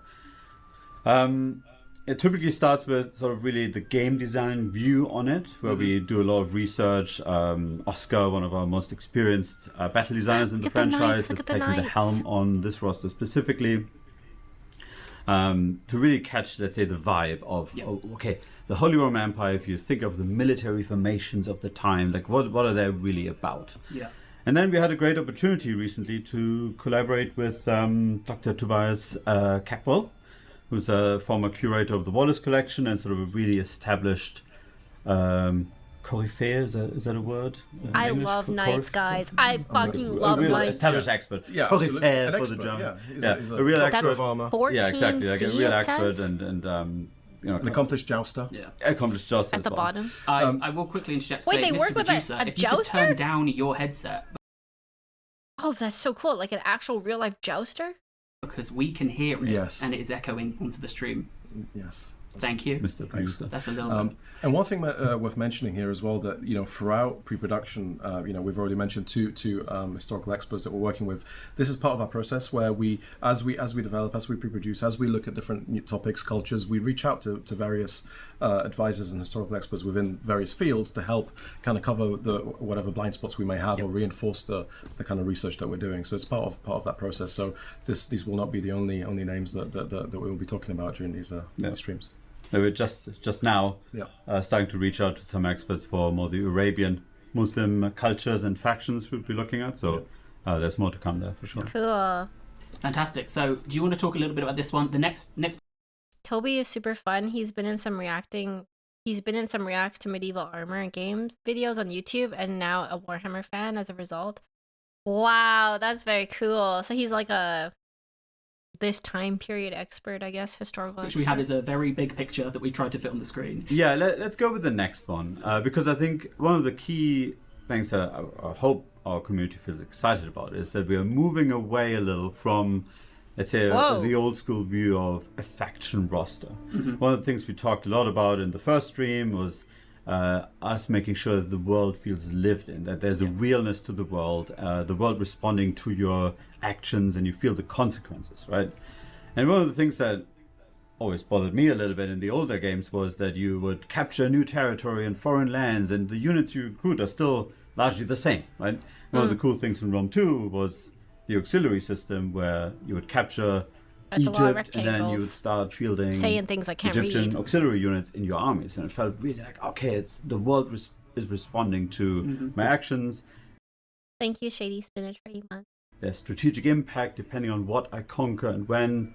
It really influences the roster. And as we've talked about this, this window to the world, this world feeling alive. The world is full of people. Population is a concept. We have cultures mixed. We wanted to find a way to represent that in a way that didn't feel too kind of contrived or. Yeah. I will say, so I can see people saying this isn't, they can't read it. They can't. Yeah, that's on purpose. They're not meant to. You're not meant to read this. Oh, we're we'll not look at a meant few to. It's detailed units in a bit. secret still. This is you're meant to look at the colors. So Ooh, what the colors are showing us here is everything that's red on the side. These are cultural units. That's one of the sort of major leaps we're taking with rosters here, where all the units in red are not technically part of the Holy Roman Empire roster. Any faction that captures territory with cultures that are part of these cultures would have access to these units. And because cultures can travel across the map, there's a lot of dynamism here where we'll talk about a Franconian unit in a bit. Like if you have access to Franconian culture, even playing as Poland, for example, you'd be able to have access to these units. And equally, me playing as the HRE, I might have access to these cultural units that are part of the, let's say, geography of these other And realms. it's something you could Enhance. pursue. You could Give me your encourage. secrets. Exactly. Yeah. What do your dragon eyes Then see? in yellow is possibly the most important part. These are the units unique to the Holy Roman Empire alone. Like no other faction ever has access to these units. Or yellow? Okay. And that's of course where we really lean into, let's say, the personality and the sort of really the vibe of the Remember, Holy Stim, Roman the Holy Empire. Roman Empire isn't just Rome. I do remember that. I do remember trying that. to- If Mr. Producer could slightly turn down his headset a little bit more, we can still hear quite an echo. He can double check if it is his headset. I and don't take just it off. talk over Sounds like a myself. speaker somewhere, maybe. Oh, I don't It's hear an just echo. Live and unplugged. Yeah. Yeah. We should also say there's a big forum post going Oh, I live hear a slight right echo now, now. or maybe after this, Yep. where there's a lot more detail about this. So I think we please- have this image in high res as well, so you can see the Yep. detail of that. So if you can't read it now, don't So worry. please check out that forum post. The last color I will call out is blue, which is what we call a faction block. So that's sort of a granularity layer a little bit below the faction, where say you have the Duchy of Saxony breaking off the empire in revolt. Duchies. The blue units would be what that faction has access to. So that's sort of in the rough it's giving me big geography and CK3 block of vibes. a certain faction to give a bit more reach. I never played the original Medieval 2. And I've only played a little bit of Rome. Total War Rome. So it seems like they're fleshing it out more, so it's more than just a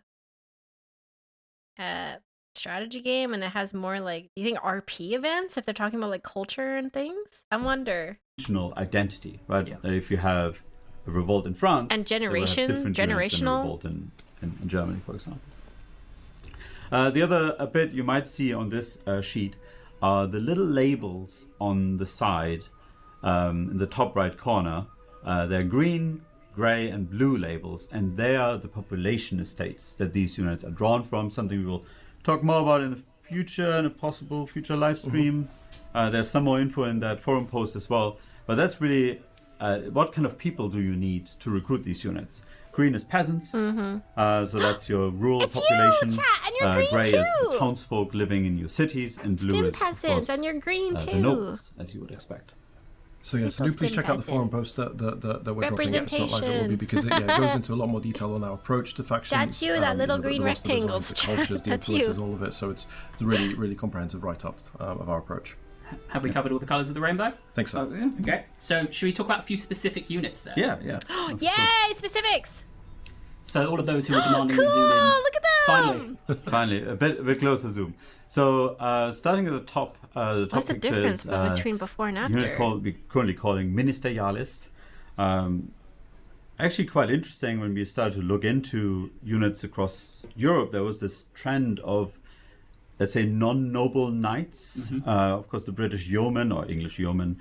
In Iberia, it's the villain knights, and in the Holy Roman Empire, it was the Ministerialis, essentially a class of, let's say, non-noble, more wealthy townsfolk, urban townsfolk, or estate owners who would essentially work as knights in service of the empire. Oh, that's cool. And they're sort of a lighter version of the more classic knights. They're like a And paid you can see here the version before and of after is knights. essentially our initial concepts on the left, and then on the right, after working with Tobias Capwell and his feedback, and of course, it's a little bit of a flex on our side here. How well we got it right. Okay, I didn't realize real knights had beaky helmets. Look, he's got a beak. Beaky knights. I love this. I love this concept. That's really cool.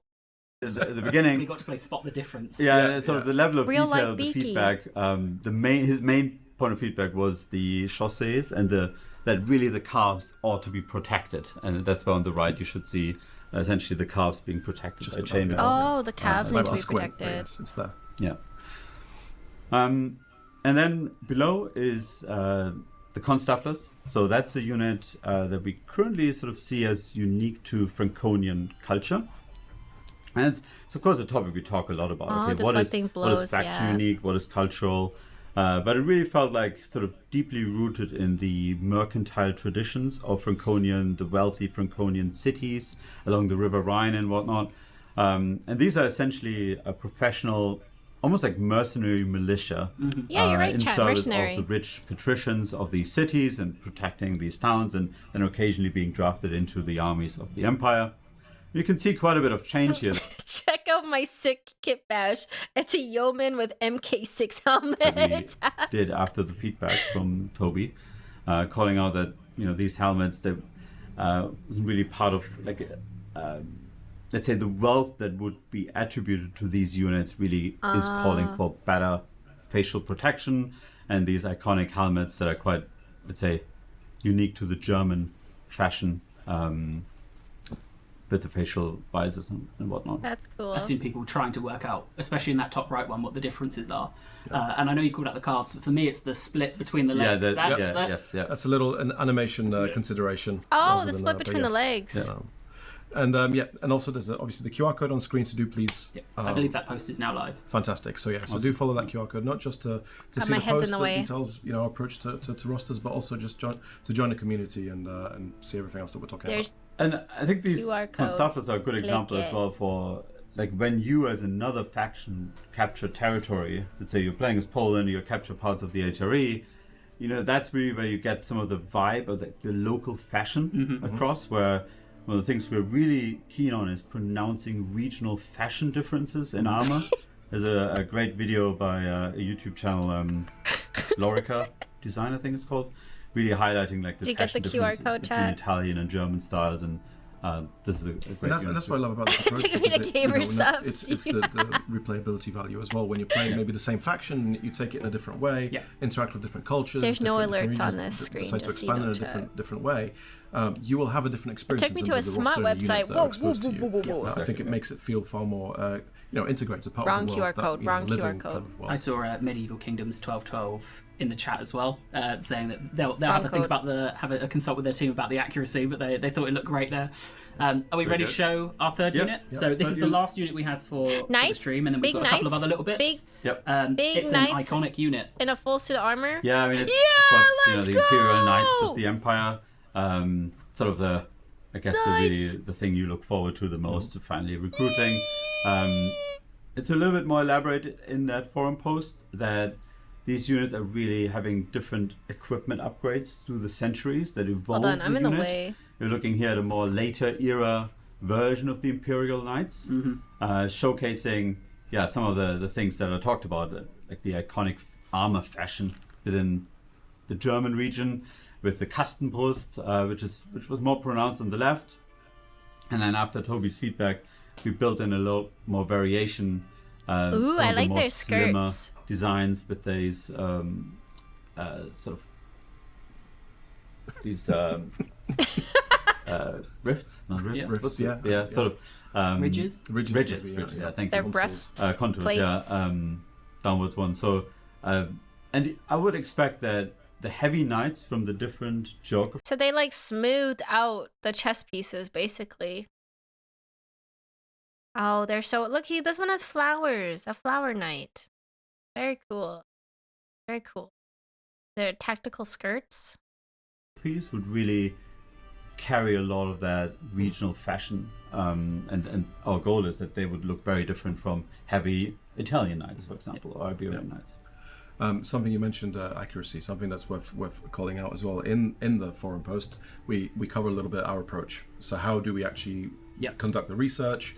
What are our we list some sources with regards to our research. So we kind of lift the veil a little bit on that. So much like process. the Building Medieval 3 streams, if you want to get involved and talk more Yep. about what you've seen here, Yep. go to the forums. There's plenty of opportunity to. I think, Life, you've written up a very, very long post detailing Exactly. the- And the if longest you're one, curious, how did we arrive at these designs? Well, Yep. the process is there, the research, the references and So sources. consider there. this the 20-minute section, the short version Yes, yep, of our yep. approach to rosters. It's bothering And I me. think that it's also something The where we video really doesn't look forward fit to some perfectly feedback inside the and thoughts from the box. community about this approach, moving away from the faction roster and more to Not almost like perfectly. a regional In roster, the box. cultural rosters, if you will. Yep. Um, Dynamic rosters. and of course, if there are any, let's say, cultural iconic formations that people definitely want to see, it's great to feedback on in the forums. for sure. As a streamer, these are things that I think about. These are things that I notice and I think about, and it's just bothering me. Chainmail tunic stem, not skirts. Right. the chainmail tunics. I like the yellow one. I like his like leafy tunic. It's really cool. Very cool design. So I think we're going to be moving on to questions now. There's one question I can see from the community, which was how many of the team working on Medieval 3 Oh, are and the round very shoes, you're familiar with right, that's Medieval 2 cool. and understand, why it's still considered so great. I think we talked about this in the first stream, I right? like That I a lot like- of our I team like are, both. I let's like say, pointy big and round fans shoes. of the old games. Not many as This helmet is giving me beekeeper vibes, though. That's an interesting helmet. It's different than the other ones. It's like literally just. It doesn't have slit eyes. It's like a perforated mask. That's interesting. It's different than the other styles. worked in it. Two of us have. Nick and I have. Yeah, worked Nick on and it. you. Yeah. But definitely a lot of fans of The visor's Med 2 different. Yeah, that's what I and some meant. other historical games, of course. It's a and a col- lot it's a of, colander knife. Let's say hobby historians. I think we mentioned this before I as well. like it. I like it. Oscar, he's definitely like really invested into the era. Luke, of course, and a lot of others. That being said, we have fans of Med 2 that played Med 2. Yeah. Pretty Really, good. like Yeah. I think as we before all are. joining us. Yeah. Yeah, as well. You joined me on my famous Let's Play where we failed the Yep. Crusade on the last turn.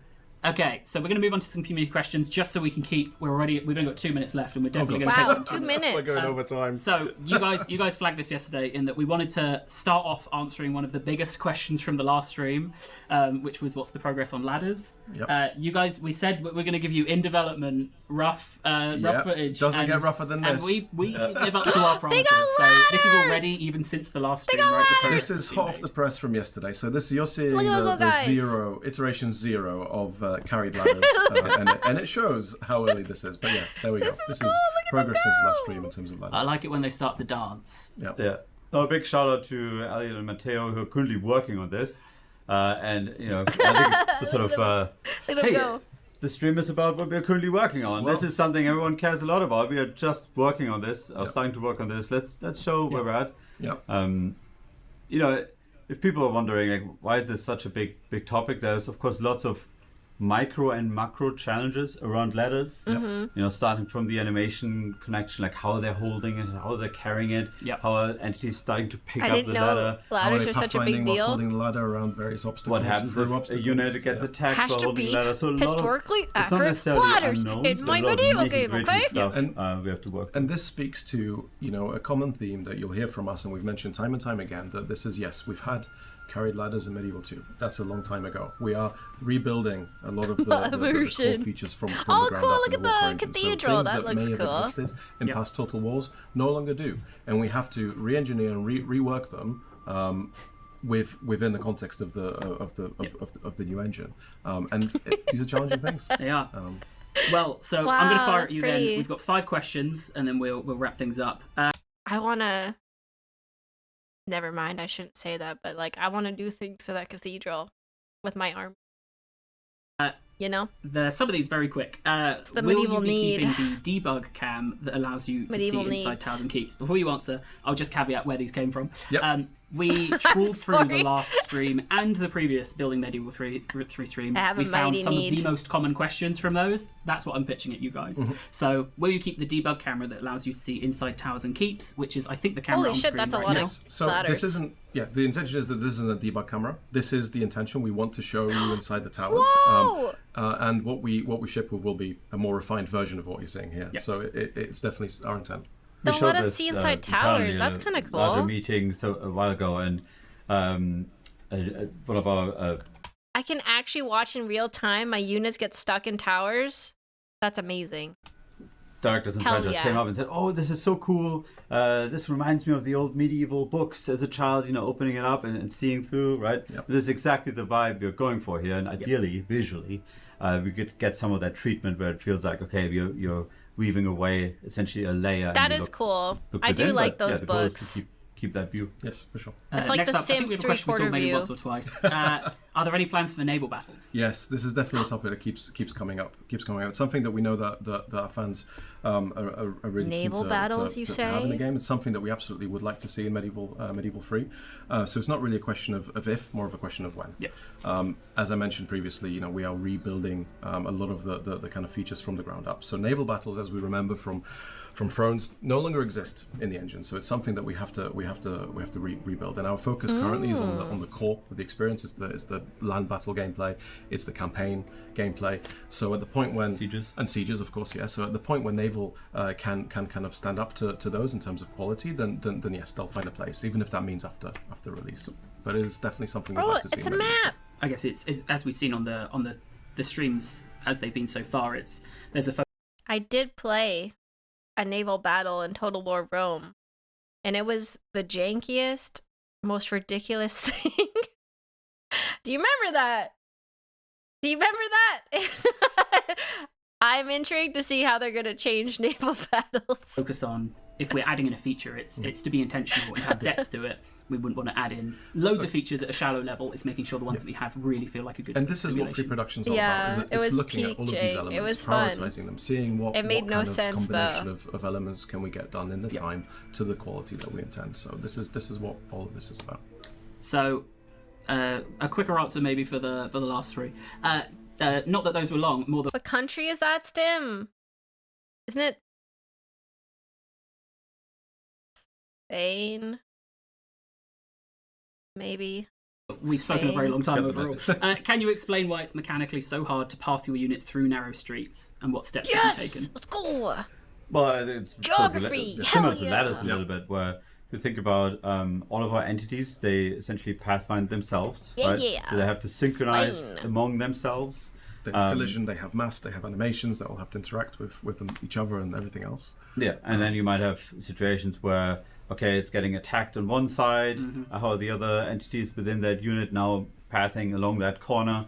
So it's, again, more of an engineering and animation challenge that is just Yeah, look at the little takes time to Spanish work. Yeah, it's houses with resolving the the red interaction tile. of the entity collisions and the hard collisions of the environment, and doing that at scale with lots of entities. The tighter the gap, the trickier that is for the kind of systems to actually navigate in a way that The doesn't other cause country is mobbing or doesn't Portugal. cause any of this kind of these congestions that we've seen before. So it's definitely a technical challenge that we're making Then- good progress. I will throw, I think, just one last question at you then, which is are you aiming for castle sieges alongside cities? It's something that we're currently looking at. Yes. So it's They're as with looking everything at else, castle it's sieges. That would be we very don't know if it's going to cool. work. It's something we'd like to investigate because obviously castles wanna are siege a thing. castle we're so looking- bad. Again, it's all of those challenges of tight spaces and The feminine urge to siege a castle. I really hope they can figure out how to siege castles because I want to siege a castle. I want to do it. more all in one. So it's it's something that we're exploring. We're not sure if we can make it work yet, but it's definitely something we're looking at. That being said, just this morning, Yep. we had a good design discussion actually around castle sieges, Yep. looking Okay. into, let's say, different versions of it. The goal here for us is really to make sure it's not just a small siege battle, Yes, yeah. but there's a different sense of what the battle is about. Yep. Like It's land going to have its battles own. are all about the lines and the tree, and sieges are of course about the walls and the streets. How can we get sort of really a unique twist on the formula That works in the context of the campaign and the armies Yep. that you field. So all of those things that we have to take into account. But again, that's the beauty of pre-production. We get to experiment with these things, and see what sticks. They look like little Fantastic. ants. Well, thank you both so much for coming on and talking through that. I That have one looks last so question fun. for you, which is a question I will be asking every single developer guest we Yep. have on. When will we be hearing from you next? June. So Oh, look out okay, for a that's blog. pretty soon, June. We're prepping a blog that hopefully have some exciting stuff in there for everyone, and then we're looking to stream again, stream campaign, likely campaign in June. Brilliant. Cool. Well, I'm going to throw up Amazing. a I'm excited for summary Medieval screen 3. of everything we've just said. You'll see there's no camera here, so you two are free to skedaddle now. Thank you very much for coming Thanks, on. everyone. Thank Um, you. When Skedaddle! we come back, we're going to have a new Skedaddle, guest Game Dev, and a new skedaddle. topic of conversation. But as a summary there, you can see everything we've just discussed. This page is going to grow as we go through our topics. But in the meantime, as our new guest gets seated and avoids just the numerous hanging things we have from the ceiling, I'm going to ask if they're good. top community questions, Holy They're Roman good to go? Empire units, Okay, roster let's form. move on to Rome 2. Rome 2! Hey, I played Rome 2. I'm too big. Welcome, Jack. Hello. This is maybe the... Oh, is the... Wow, we've solved the echo. The TV that we've been using had audio on. Well, I Their TV had the sound on. That's really funny that was the echo. TV speaking. I can't believe we figured that out. I can't believe the audio was on. Welcome, Jack. It's always something like this was that. kind of the surprise of Something the announcement of this that's stream. overlooked. We've spoken before about we want to go back and update some of our historical titles. What is the aim? So, surprise, I guess it's you who's at least for Rome 2, if not more, heading up that initiative. What's the aim of going back and over these updates? So, yeah, really fun. I have a new role within Creative Assembly of being the back catalogue product owner for Total War, which is very much managing all of our older historical titles, looking at opportunities with them, including, where possible, making updates. Yeah. The first of these Damn, is that's a big Rome job. 2. And here, it's the goal of having a series of free updates to the game that improve battle free gameplay, updates. campaign gameplay, doing some visual improvements as well as some bug fixing. That Wait, that's base. That's kind of cool. They're doing free updates for Rome 2, updating like visuals and everything. I'm calling the Pantheon updates. Yep. That all come together as a nice big thing. So this isn't going back and making a DLC, right? It's going back and it's providing gameplay updates, bug fixes. Yeah, definitely some bug fixes in there. Yeah, it's Wonder not if they're new going to content. update the naval Some battles. of the changes, particularly in the campaign, will change some of the content there, but it's very much using the existing building blocks. You know, there's no new units, no new factions, no new campaigns, no new DLC. So we're It's refining free the game content, that's there, right? Free improvements. And I think maybe the second will surprise mess for up people mods, then is yeah. Well, this isn't. I guess if they're doing a bunch of updates to the base game, some mods won't work. Yeah, I mean that's to be expected. An update. Yeah, it is multiple. So the way Mars this is Battle, planned is that it will Venus be visuals, a Jupiter public beta that campaign. grows over time before Yeah. fully releasing to everyone. So we'll start with Mars, with improvements to battle gameplay. This is covering things like making morale and flanking and terrain more important, improving the armor and damage formula, bug fixes. Yeah. Then Venus, which is on visuals, which will include updates to campaign textures, improving the lighting, water textures in campaign, a UI reskin inspired by the Oh. painted walls of Roman villas, and then finally Jupiter, which is Chief of Roman gods. So it's the campaign gameplay. So big Yeah. improvements there. Big focus is on making the gameplay systems remain relevant throughout the game. So we know Rome 2 multiplayer seat is quite easy after the initial 30-40 turns. So here it's about making sure that public order remains relevant throughout, replenishment remains relevant throughout, and that there's a greater sense of progression and challenge going forward. So improving building trees, making tech trees more impactful, lots of gameplay improvements there. And the aim is that we'll start with Mars as a public beta, and then after a period of time Venus will get added to it, then Jupiter, and then finally it will all go live for everyone as the Pantheon update. Yeah. Okay. Jack, you're a very lovely, soft-spoken man. I'm not, so you may have to Okay. speak a little louder, Bit just louder. just to match my Gotcha. level of constant noise. So Not really a fan of this. Leave older titles as is and work on new stuff. I think if it's optional, I think it's kind of a cool idea because I feel like, at least for me, who's new to Total War, if I wanted to play Rome, it would be nice to play an updated version. If it's optional, it would kind of suck if it auto updates. It says it's like a downloadable update though. So thank you, Schnitzel, for this month. I've got two questions before we move. We're going to show some stuff, right? But how are you approaching mods? That's maybe the number one question Oh, I've seen. here it is, from the mod community when we question. announced this. Absolutely. We know many people are playing mods on Rome 2, a lot of very popular mods out there, a lot of people get a lot of value out of them. Well aware that coming back to the game, doing these big updates is going to cause problems with mod compatibility. Yeah. So first off, that long public beta and a single update, it means there is one occasion where the mods are being broken for everyone, because it will be big data changes. Yeah. But also that longer beta means more time as well for modders who are still active to get hold of the changes ahead of time, Yeah. start preparing their mods to be updated. And then for mods, of course, that won't be updated because many mods have moved on, they're not Yeah. active anymore. We're going to have a pre-Pantheon version of the game available as a beta once that update goes out. So if you've got an older mod you still want to Oh, play, that's nice. go back to that older version of the game, play it for as long as you want. So the game that exists today, you'll always be able to play. Yeah. So you don't but have to you update can, it. if you choose, If you like opt your into game with your or mods, how it play the is. newer versions, and then modders who want to come and update, they have the opportunity to do so. exactly. That's nice. My last question then is, what depth are we going to be able to discuss today? So today we're going to look at a brief snippet of each of the updates, focusing mostly on Mars, then a bit of Venus, then a bit of Jupiter. But there is a lot of lovely information now on the forums. I think this helps with people. I think there's going to be more people discovering Total War now that they're doing the 40K game. I think this will help bring in and secure new people checking out their older titles, maybe. Like me. Literally me. I'm like their audience, part of their audience with this. If they're updating their older games, I'm more likely to check it out as coming into this from Warhammer. Is what I'm assuming they're trying to do to make it more appealing. Because it is overwhelming getting into really old games as a new Total War player. That is ready for people to dive into as well. Fantastic. So let's start off with Mars, right? So we're just going to cover a few bits from the update Yeah, today, it's but gonna as you bring in just a said, lot on of that new link people. you put up is it a whole Stimpack the Exalted one. forum or a forum post? Or There- both? both. So there is now a Pantheon update section of the Rome Eras forum, where in that main one there's a long post detailing the overall purpose of the updates, Yeah. like what the goal of them is. That's true. If they were going to add another Rome game, it's going to be a long time because they're quite busy with their current titles that they're releasing. Why we're returning and to working Rome on. 2, and details of each of the different updates like Mars, Venus, Jupiter, and then there's sub forums for each of the different updates of Yes. Mars, Venus, Jupiter, where there's a little summary again of what's in them, and then a more detailed post in each area, Yeah. which I'll come back to because that's sort of what we're talking about today. Yes, so battle is quite a difficult one for us to show visually. So you've spoken about flanking, morale, fatigue, Yeah. damage, armor. This one, so what we've got here is unit spacing, right? Yeah, so as part of improving battles, I wanted to look at how to improve readability as well and help with that recognition of units from a distance. Yep.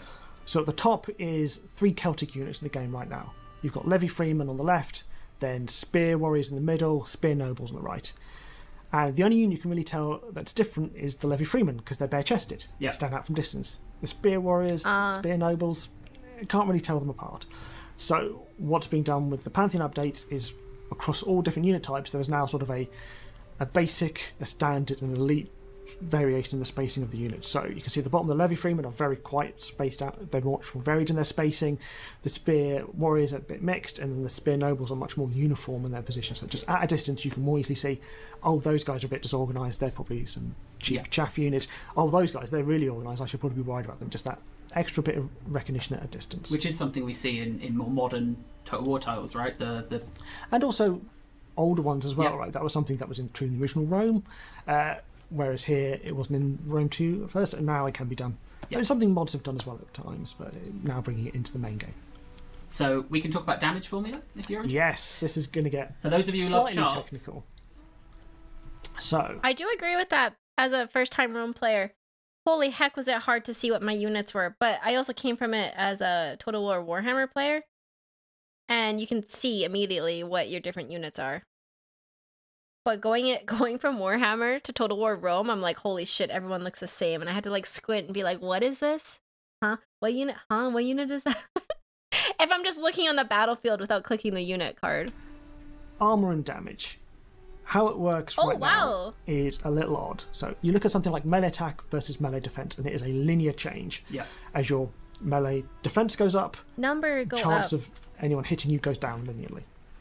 Armor, not really, as you can see from the chart. It sort of curves and tails off a bit Yeah. because there's two aspects to damage and armor. You've got base damage and you've got armor piercing damage.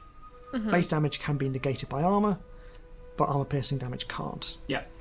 But the way armor negates damage is that you take the unit's damage armor value, so say it's got 60, and you do a dice roll between 0 and 60. And then whatever that value is, because it could be 0, it could be 60, it could be 12, it could Yeah. be 38, you take that away from base damage. So sometimes you'll take off part of the unit's base damage, sometimes you get rid of all of it, sometimes you get rid of none. So it's quite varied.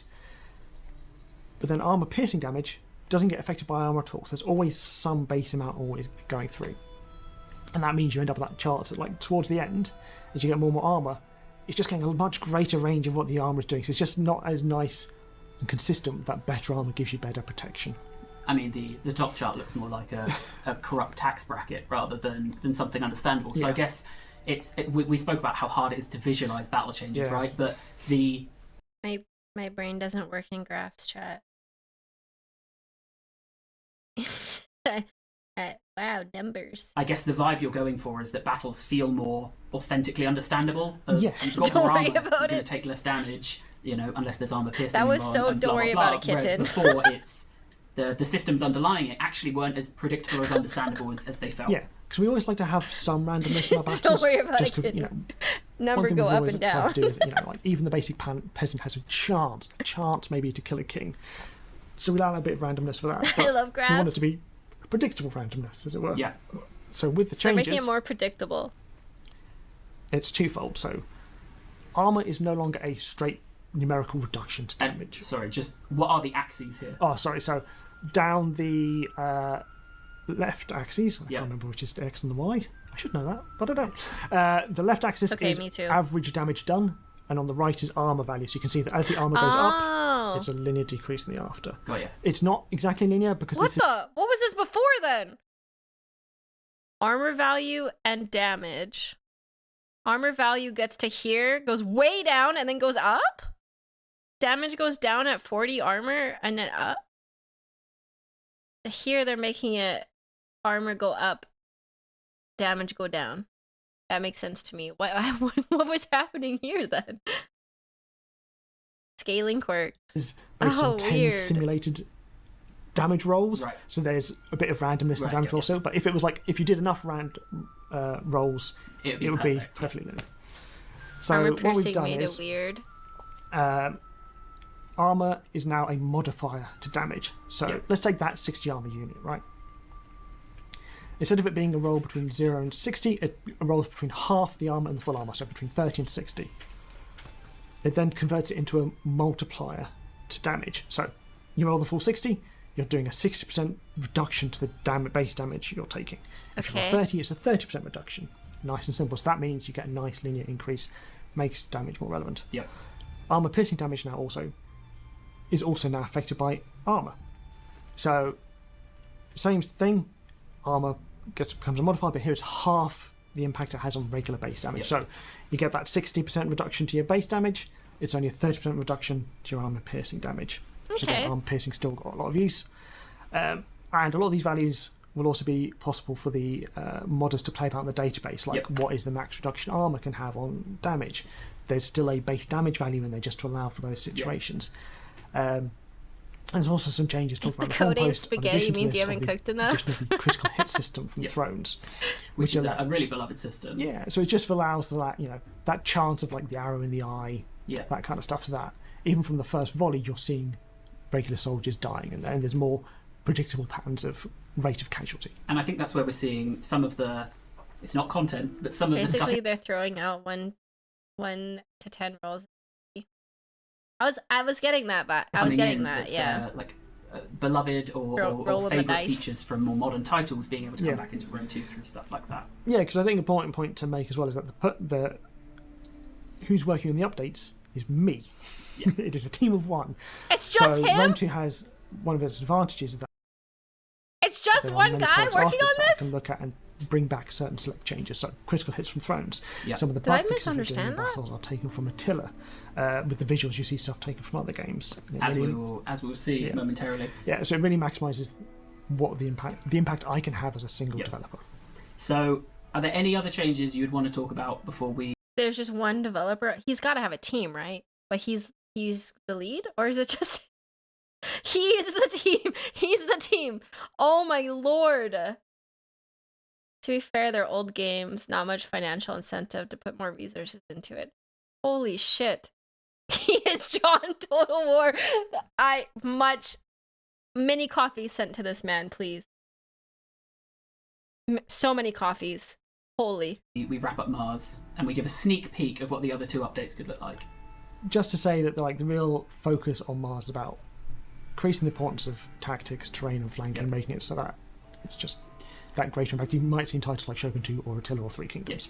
And those of you who, I think for me, the most I'm looking forward to, and we'll do another deep dive at some point in the future where we go through these more. But for me, flanking, I think, is the big one. exactly. When we did the Rome 2 stream and I flanked and Pav went, that does nothing. Oh yeah, I had the exact same experience as Josh. Do you remember my first time playing to Rome? And I was like so excited about flanking, and it did nothing. It literally made no extra impact to flank. I was like, oh, why have I all this work? So it's going to be all that. Yes, for me, please. when I went through the updates, Add because obviously we flanking. shared this already with some experienced players, Yeah. and we got their feedback on it. They seemed very receptive. So thank you to everyone who participated in that. Absolutely. For me, I think it is things that I thought worked or were happening now will happen and now will work, which is fantastic.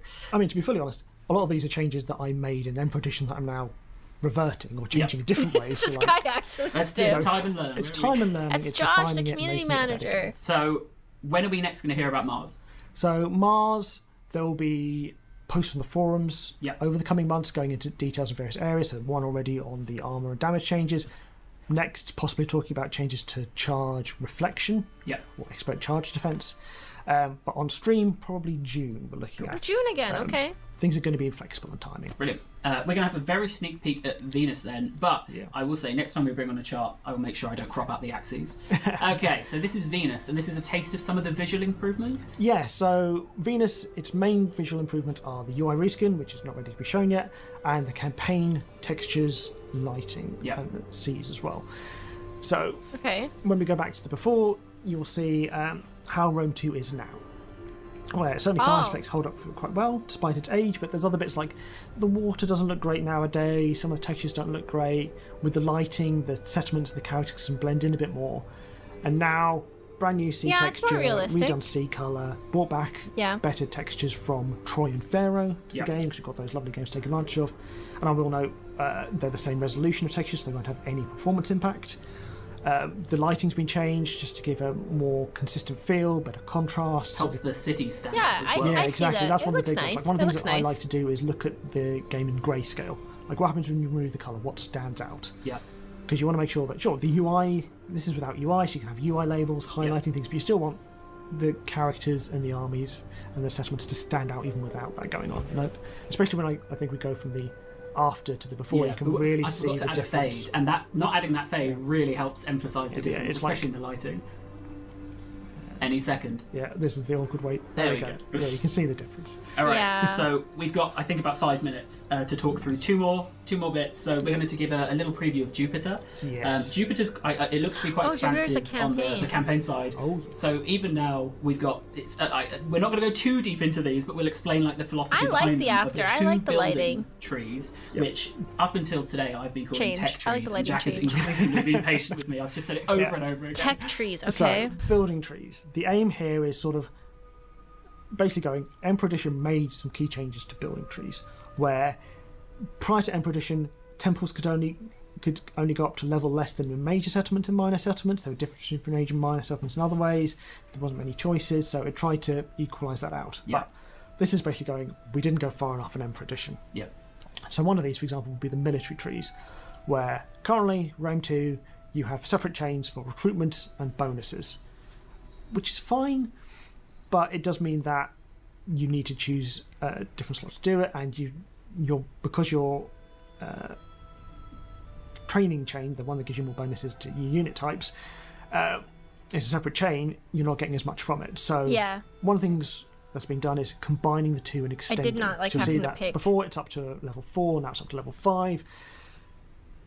Important thing that barracks will do from now on is they will not just give you units, they'll give you recruitment slots, because I'm looking at reducing the base level Oh. recruitment slots. Like turn 1 as Rome at the moment, you get something like 7 units available at a time. It's a bit much.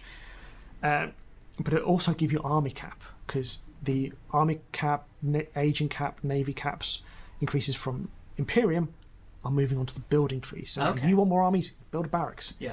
Oh, that makes sense. That makes sense, right? Yeah. You've got to have something to Exactly. train. So as you go through this, the top 2 branches of this tree, you'll get different units. So it's got still the manipular barracks, the auxiliary one. So give you regular Roman units or auxiliary units.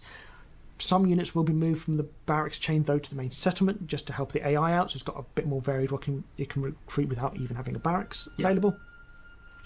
And then if you want to, you can choose to specialise this chain more into buffing your units, the practice field.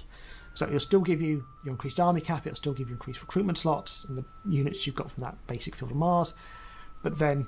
Dom, our TV's going to turn off. No! Now keep going. Not that one, not that one. That one. That one. Keep going. And so the practice field will then give experience bonus to units, and it will give you champions, because this is where champion caps increase. Yeah. And then further, you can choose to specialise into bonuses in different unit types. So range for ranged units, the horse corral for cavalry, and the practice castrum for melee infantry units. So that has decreased slightly in the variations, but Yeah. want to give it like clearly ranged cavalry infantry bonuses. Yeah. So we'll look at one more set of these, Yep. and then I have seen some questions. I don't know if you have an answer. I've seen quite a few questions asking about Before, 64-bit. after. Wow, they really Unfortunately not on the streamlined table. it. Like we know it's one people are looking for. This stream has the same kind of energy as the Digital Extreme streams with the tech issues. Would like, especially people who use mods where they're making more use of video It's memory. better than the but it's not Warhammer part Reveal of the video streams. games. I think Good to they're doing know. a good job. So what are we looking at here? So this I is feel like- one where I feel like Josh is keeping it all combined spreading. and then splits. So Feels like. in the base game of Rome 2, when it launched, there was this city centre chain in major settlements that did both trade income and public order and entertainment and research and slaves in one. Yeah. And then for Slaves. Expedition, we said we added a town centre chain for minor settlements that gave some trade income and some public order and some entertainment. But they're both doing variations the same, and also that's a lot of different things for the city centre chain to do. So here it's combining and then splitting. So there is now a public forum chain and a market chain I like Yeah, that are this. available in both major and minor settlements. So I big like change is that generally major minor settlements, they can build the same thing now. Yeah. Different number of slots, but same options. So the forum chain is all about entertainment, public order. So that top two ones, you've got Auditorium and an Odeon. Then it splits into one chain that specialises a bit more in income, one that specialises a bit more in public order. And this is the kind of branches you're going to see more, where bonuses remain throughout, but later branches sort of specialise in one or the The other. slaves They make me that think of choice. you, Stim Peasant. Then you've That's still why I got the got library excited. chain as part of this, which gives you research and will give you dignitaries. That's where you can increase your dignitaries cap. And then separately, there's a market chain, which then splits into three. So you've got a wine trader, which will require the wine resource and give you a lot of money, Yeah. but might consume food. Not decided that yet. Then you've got the delicatessen chain that will give you a little bit of food, but a lot less income. And it's probably where spies will come from for the Romans. Got Yeah. downgraded. And then finally, you've got a No, slave you're trader, still which will peasants, give I'm you just saying. slave income and keep the regular trade income from the lower. You can branches leave as it well. So it's all about, anytime. clearer options, clearer focus, No, you can't. more depth to the chains as well. And No, that's you just can't. a taste. So these last sets were just more of a preview of some of the stuff. But once we've got Mars out, then we'll come back to Venus, back to Jupiter. We'll come talk to you more. But we wanted to give you guys a taste of just the Warhammer 3 is the on level here. of depth and detail that we're going into for all of these systems. Oh, Like duh, with Total War Jupiter, if you go on Warhammer the 3. forums now, Holy shit, my All brain. the other building chains to run. I got that confused with Warcraft 3 for some reason. Never mind. Romans are on there already. Fantastic. Well then, Jack, gonna be when will we hear from you Nagash next? stuff? So next will be on the forums with more posts in the run up to in the coming months. Because there's not currently a defined I know, timescale for wrong when the company, first of wrong these company. betas will go I live. got mixed up for we something. It's going to be playing it by ear because a lot of it is work being done by me, so it's taking when stuff is ready. But we're looking at a live stream in June to show Mars and It's probably been a hopefully day. battle gameplay live. Fantastic. Well, I'm going to throw up the summary then. Hopefully. Thank you very much for coming on, Jack. Really appreciate your time. Everyone loved your suit. Yay, we're on to updates, You Jack. are free to disappear, and if you can shake the mouse on that PC, we will move on for our next guests. You're sitting there, I think, and you're sitting Yay, there. Total War Warhammer So 3. on the screen now, you can see everything we've spoken about Nagash, so far Nagash. on stream. We're going to hope I'm right with where I just told you to End sit. time because stuff. I can't move these names. Okay, we all good? Right. Let's say hello. Hey, I was right. Hello, welcome. Such is the welcome to the stream. power. Let me get rid of that bit of paper. So, Rich and Sean, first time on the sofas. I mean, we've only done 3 streams of it, so you know, that's good. For anyone Hello, who doesn't Rich know and who Sean. you guys are, maybe Rich, you starting. Who are you, and what do Who you do am for I? Warhammer Who 3? am I? I've been here a while. I'm the game director for Total War Warhammer. Yep. I've been working on the series for the last 10 years. Wow. Oh, wow. And Sean? I'm the associate design director. I've been on the series for a meager 8 years. Oh, Embarrassing. pathetic. Embarrassing. Apologies. So we have 3 sections within this section. I did initially try and see if I could get it on that bottom bar, but it was Bashava. that is graphic designed by me, Lords so of the End that is Times. the height of what I can achieve. So we're going to start by talking about updates to the game, and then we're going to talk about Bashiva, Yep. and then we're going to talk about Lords of the End Times. And I'm so consciously not trying to say the name of the person that will be revealed as part of that. Person, place, Ooh, or thing. revealed. Yee. Thank you. I'm Exciting. doing my best. So we're going to start talking about campaign. Yeah. I hope. There we go. So campaign AI update. Yeah, we've been doing lots of updates to various things. On the campaign AI specifically, there's been some tooling going on in the background, so that's going to help us address some of the issues that players have been seeing around idling AI and clustering around settlements. So that will be coming very soon. Yep. So we've tried to. We know that a lot of these things. So we'll be doing it again with the Siege update next. A lot of these things, the community are. We've explained a lot of what we're doing while we're doing it. We want to start giving you guys some dates and update numbers at least to be able to expect this in. So 8.1 is the aim for this. That's right. The key change You're in I Tiger wrote, Man. and that's the first time you're seeing it, which was me writing it based on notes.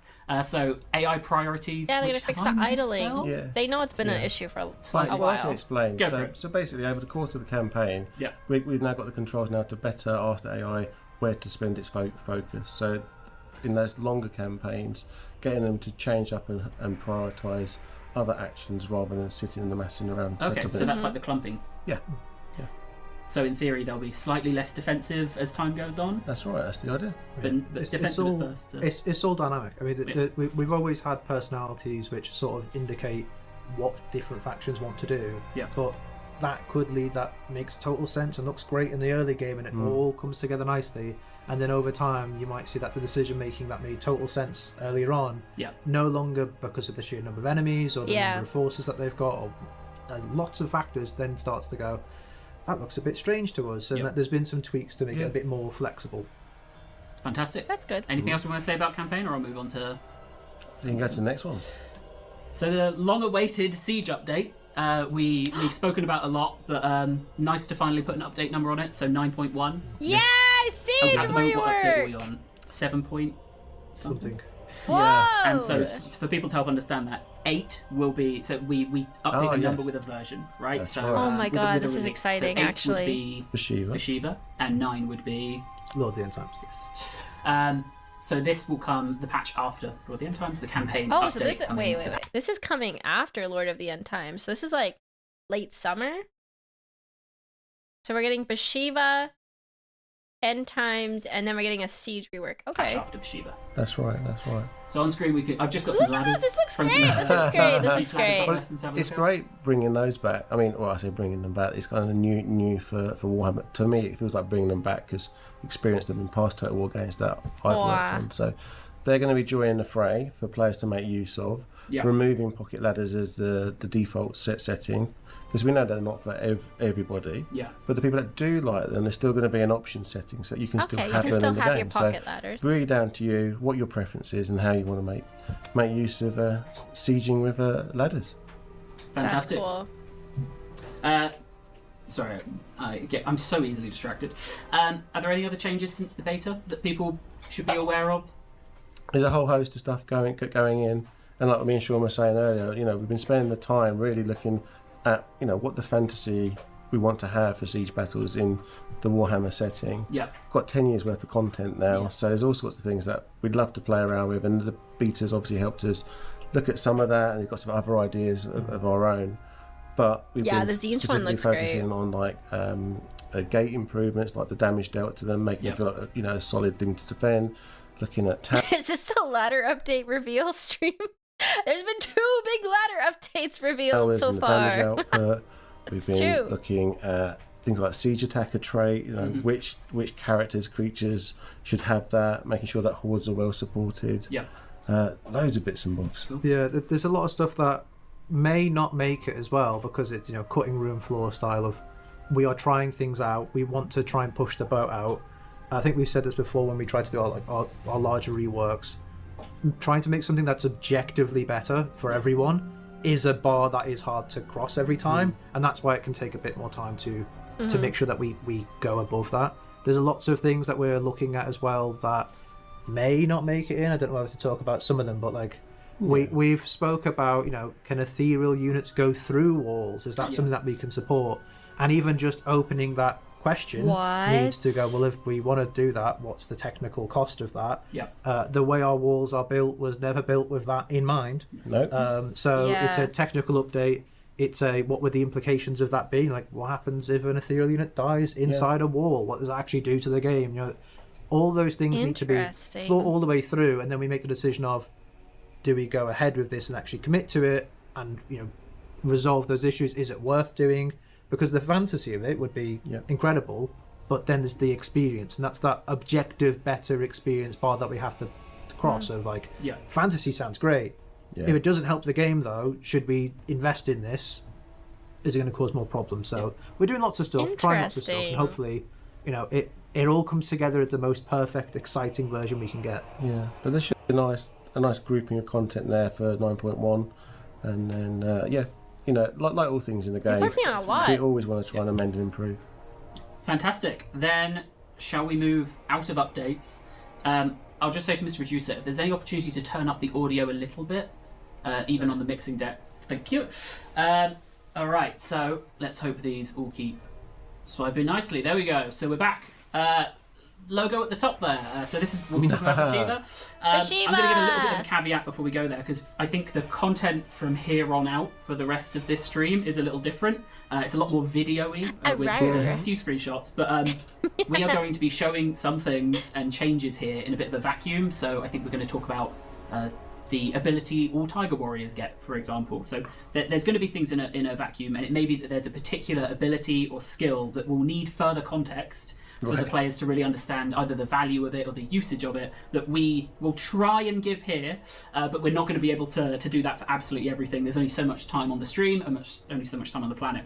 So remember that everything you see here is subject to change, doesn't exist in isolation. As we all know, campaign buffs get layered on things.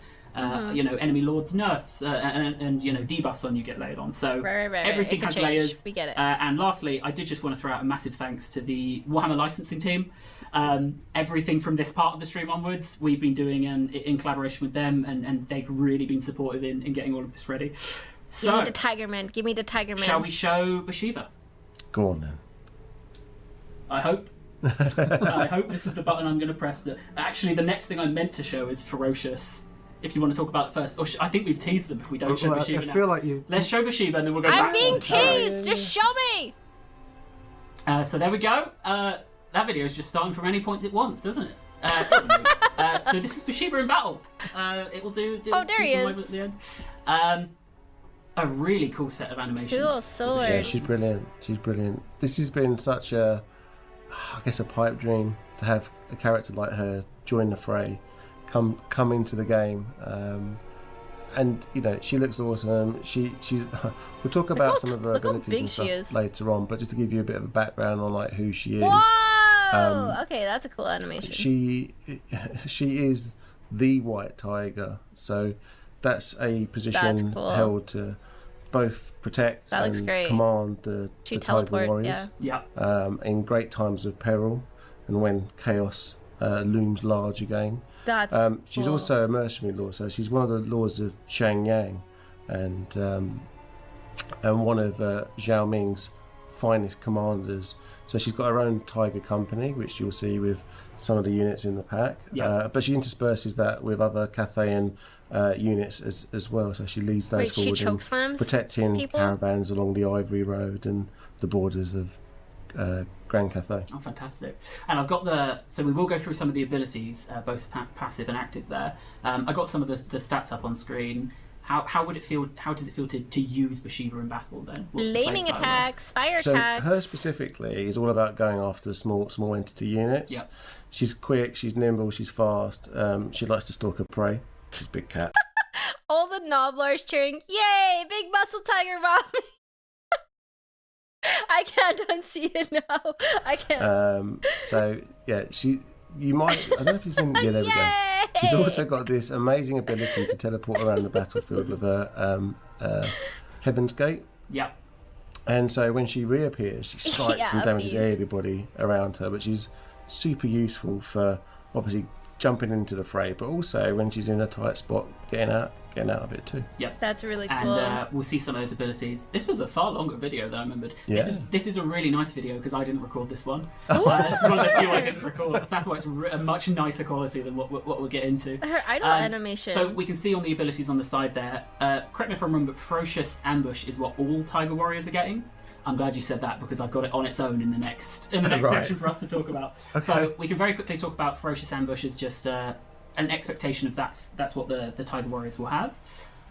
So what is Ferocious Ambush? What's the intent behind Holy, look at the charge ability? speed. I mean, the fantasy around all these characters is about that big cat field, stalking its prey, getting in, roughing people up. Yeah. So She it's very much Newman. kind of that Vanguard deployment, speed, charge bonuses, all those Newman. kind of different Holy. things. Sorry, not Vanguard deployment on this one, but but yeah, that kind of idea and identity to her and her.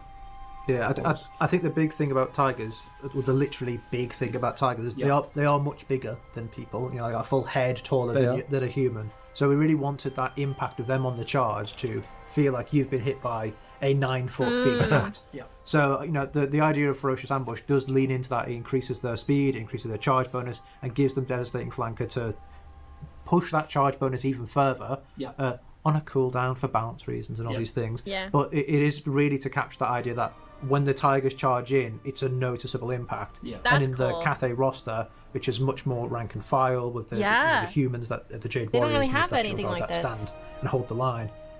The tigers are charging in, they're hitting line. You'll see the impact, and that sometimes can win a battle. If you get that on the flank, you get that in the right position, that can win a flank sooner than you want to, and you can reposition around to capture the rest of the enemies. They're like human-sized cavalry then in a rear flank charge. I love Yeah, this. I'm it's obsessed slightly with taller this. than They're a bit human-sized bigger, yeah. cavalry. I love this. Horse-sized cavalry, which I guess is No. cavalry. Yeah. That's quite the Okay. cooldown, 90 Oh, go on. seconds. Tier 2 and above as well. Oh, so there yeah, there you go. So we'll show off some of. I've got pictures of some of Bashiva's other abilities, just so people can get an idea of how she'll play in battle. I don't think any of these abilities. Oh my god, I want that as a model too, Rin. That would be such a sick model. Heaven's Gate, Blades of Shang Yang, White Tiger, Master of the Hunt. Ooh, I can't wait. These were actually used during that clip. So Heaven's Gate, obviously. Yeah, really we saw that one. But I think as well, some of those That's were just the her dynamic teleportation. animations in battle, where she is teleporting around. My favourite's when she grabs someone and comes out of the sky and slams them into the floor. That's So Heaven's amazing. Gate, is that kind Tiger of the main Mommy ability you chokeslam. expect to be using a lot as Bashiva? That's a quest item, right? Yeah. So that's the one you want to go and get, and Yeah. yeah, it gives you that teleportation element. Very cool. Yeah, I think that's her most iconic piece of her kit. So I think, as we mentioned earlier, if you want to pick an engagement, or there's a caster hiding behind enemy lines that I have to take out, that gives a way to get to Wow. that caster. Yeah. If Bashiva catches herself in an awkward position, I wonder, I can't wait to playtest eventually, but I wonder how much they're going to have to balance this after, because it seems insanely strong. and after leading the Tiger Warriors into a big charge, and she's actually starting to get singled out, she also has a way to remove herself from danger there. Yeah. So it's quite a flexible item in her kit, and is a lot of the identity built around that of also because of the teleportation that she has, Stalk, she can remove herself, go hidden again, and then disappear. So she's got a very powerful ability there to, like a tiger, go in, hit it where it hurts, disappear into the grass again. You're not sure when you're going to get hit a second time. I would take you. I've not fought a tiger. Not for a long You've time. not? So I'll have to take your word for it. Always fighting how many versions of you and a bear. That's the yeah. classic. Yeah. I wouldn't be one version of me. So Blades of Reveal Shenyang units, as well. affects enemies in range, all. Cool imbuement there, putting flammable on. Master of the Hunt? Hold on a second. Range 50 meters. Effect range. No range for the effect. Reveals units. Affects enemies in range all. No enemy present. Whoa. any of the other abilities? I mean, obviously the community will pour over these in their own time. But if there's anything you'd particularly want to call out, I'm sure they will pour over it. But I mean, the flammable. If people remember on a previous she has flaming attacks by default as well. So the flammable for her is also just like another damage buff on top for her personally getting involved. But if you've got other flaming units along in the army, that flammable means that it's a damage bonus for her, but also an opportunity for you to synergize that with some flaming units at the same time. Yeah. Fantastic. Well then, there is one more. Oh. I've just checked the notes. Hidden Huntress. Oh yeah. So there's a so hidden. It didn't even make it on the screen. There's a fear. It's There's another off one? screen. And that is her starting ability. So that's going to help with that kind of stalking stance. Yeah. Oh, she has a And stalk again, ability provide too? buffs in and around that. So she's got Oh a lot of wait, kit. there's Yes, more, and chat. also you point out it's exactly what I'm saying. We've got a lot of the stuff. I've tried to capture as much as I can. Someone said these are like they're just screenshots from in game. They are. I booted up the game and I took the screenshots. I told you guys this is going to be. We're really trying to show you what we're working on rather than the most polished version. But yes, that's a really good call out of. There's other stuff going on, but we wanted to give you guys some of the highlights. Jane of stuff. Ambush's default escaping. Speaking of, shall we move on to the legendary hero free LC? Oh, big reveal, right? Free It LC? is. I worked so long on That this what he stream said? that Free? just saying the names will come out naturally now. So I'm glad I didn't say that we have. I don't even think the name's on screen now that I've said that. Oh yeah, there we go. Tao Yan the Merciless. Yeah. There you go. Ooh. You looked at us to confirm that's how you pronounce it. I did. I don't actually know if I've said that out loud. So we've got Tao Yan here. So legendary hero joining the Tao Cathay Yan the roster. Merciless. All Cathay factions can make use of her. Yeah. But she does have that synergy, particularly Armored with anti-large Bathsheba damage dealer. and also Zhao Ming. So the background on Tao Yan is that she's an exiled warrior, and the reason why she was exiled to the Western Provinces is that she's pretty brutal and Oh, has a bit hell of an yeah. iron, Merciless, you could say. yeah, in what she does. So when rebellions uprose in the Central Provinces, the way she went about doing things wasn't so well liked by some, she's so she was cool. exiled out to the west, and now she is one of the lords of Shanyang, operating for Xiaoming, and she's very cunning. She's a great fighter, anything large, so you'll see her taking on things like ogres with her. She likes some Tao- large. First trident wielder. Oh, Albrecht. Albrecht as well. Right, I should have ran that past us first. We're off now. How many Exiled points of for that brutality, trident? right up Fine, Stim's and then I alley. can be back And in. she's anti-large. She likes some Also, large. great anti-large I character love her. fighting Noblars I love in her. this Hey, video here. I actually that's what the feedback was. That's why there's clips Of of course, ogres the as green well at the violence start. likes the one getting exiled I for will being call out as well brutal. one of the abilities has I got a love very it. blurred name. That is because we've She's got the cool. ability, but we're still in discussions about what the name will be. We will have that ability Yeah. up, which we can actually bring up now. So we will very quickly show and maybe chat about some of Tao Yan's abilities. One of which shall not be named. It's too merciless for it to be The there. blurred It's ability. too But I thought it was important merciless to be honest. named. That's such a cool ability. So That's funny. Tyrant's Talon, is that the weapon? That's the weapon that she wields. Yeah. So again, it's very good at Horrendous wounds inflicted with brutal intentions display the hate delivered in triplicate by the sharpened prongs of Tao Yan's great trident. Oh, that's cool. She has a trident. Brutal wounds. The end of one's life is a slight against those owed their debts of vengeance that remain unpaid. No mercy for Cathay's enemies, no redemption for corruption. The road to rebellion always ends with decapitation. Holy shit, she's cool. face damage, armor piercing. I mean, she's a ferocious fighter. Yeah.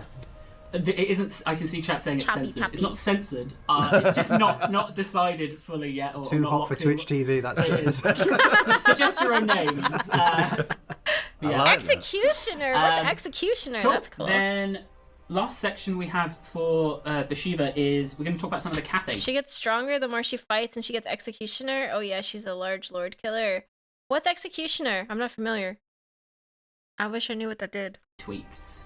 Oh, okay, yeah, we can go with those. I've got a video A chance here. to outright kill a There's unit video, at but it's also 25% or just lower. two screenshots Holy that swaps shit! between every 15 Insta seconds. kill below 20%. So the first thing here is there's I think 3 of them that we've worked on, but I've only got 2 in Why the is video. this Only 2 so were off done. filter? Of skill tree updates, Yep. refreshes, Yep. however we would describe them. done a few of those. Yep. So we've gone over a bunch of characters. So Astromancer, Gatemaster, Alchemist, and yeah, variety of different things there. So on the Gatemaster, we've now split their line. So they've got character line now based on melee improvements or range self improvements. I'm trying to think now. Oh, so they're all up there. Oh, they're all up I don't know if you're Yeah. you're close enough to see it, but Yeah, no, I can see that. I'm just trying to reverse back to what I've put down in my notes as well. I do have that the Alchemist is getting a Sky Lantern now. They are. I mean, we've also changed the Sky Lantern as well. So the Sky Lantern in itself is now different. It's now much more of a supportive unit. So it's there to buff and reinforce the armies around it. Kind of being that spotting thing from up on high. Yeah, no, there's lots of stuff to do with that. But you should definitely talk about the tech tree. Tech tree. I'll wait for the transition. The tech tree is different. Technology. There we go. Yeah. Yeah, we redid the tech tree from scratch. It's funny when we did it. It has the exact same number of technologies and takes the exact same amount of time, purely by chance. Yep. But it is from scratch. We really wanted to lean into the yin and yang of it. So each side now has a focus on yin or yang, either in either portion of it, and as it comes to the center, it's more harmony of effects on those central techs. And we've made a separate military and provinces section, so it's a lot easier to navigate and find what you're looking for. One of the things that we had in our mind, though, is like the current tech tree's been out there for so long. We really don't want this to come across as like, a change for change's sake. So we did a really big analysis of everything that was in there before, and give or take a little bit here or there. This is an objective, like it's got all the big ticket items that were there before, plus some extra fun things, and it's just a bit easier to pass. We had some issues with the old tech tree where you'd still be seeing peasant buffs like quite late in, which never really felt like, this isn't capturing the, like, I'm late game now, I want to see the tech tree reflect that. I see. So now you can see as you go through the tech tree that it scales with where you're at in your campaign. I did feel like the yin and yang stuff didn't really. I mean, I didn't get too late game with Cathay, but it didn't really affect me too much. So I wonder if they're gonna make it more important. It sounds like. You spoke about campaign harmony or harmony. Are there any other changes to like harmony traits or how that's? There has been some stuff done that with characters. Yep. So that that has gone on. The other thing we've also done as well is there was feedback on Terracotta Sentinels not really having enough punch and weight behind them. So we've done an animation metadata pass. So we've been changing that. So now when they're going on a charge, they should be much more impactful in like the damage output. And what else have we done? We've changed some of the units on the tierings as well. So like I think it's Long Mars down at tier 4 now. So there's been some balance changes there. Yeah, we just want to make sure that people can get access to the cool stuff in the roster without waiting too long, while still grading the things that are the big ticket items like the Terracotta Sentinel. They deserve to be up there. Yeah. But there was a couple of units where if you compare them to other cultures in the game, you go, well, why does Cathay have to wait so long to see infantry, which is like a tier 3, tier 3.5 infantry at a tier 5 spot? So we've made some adjustments. We've just did the cost of some buildings as well. I like these changes. I'm excited. You get it earlier for no downside. Like, there's been a lot of adjustments to try and improve the flow of the experience for everyone, not just Bashiva. Fantastic. Then we're going to talk about. Oh, I want Bashiva so bad. I want her so bad. Thing. Don't forget Bashiva and the. I want to build a paint of Bashiva. Facilitate work with the dragons as well. So make sure to check that out as well. A white tiger's such a cool also design. Anyone who wants to snip the little bits of lore, because there's some really cool some lore in those skills. Well then, I'm going to press a button. That's nice, but when do they update Bretonia? Please.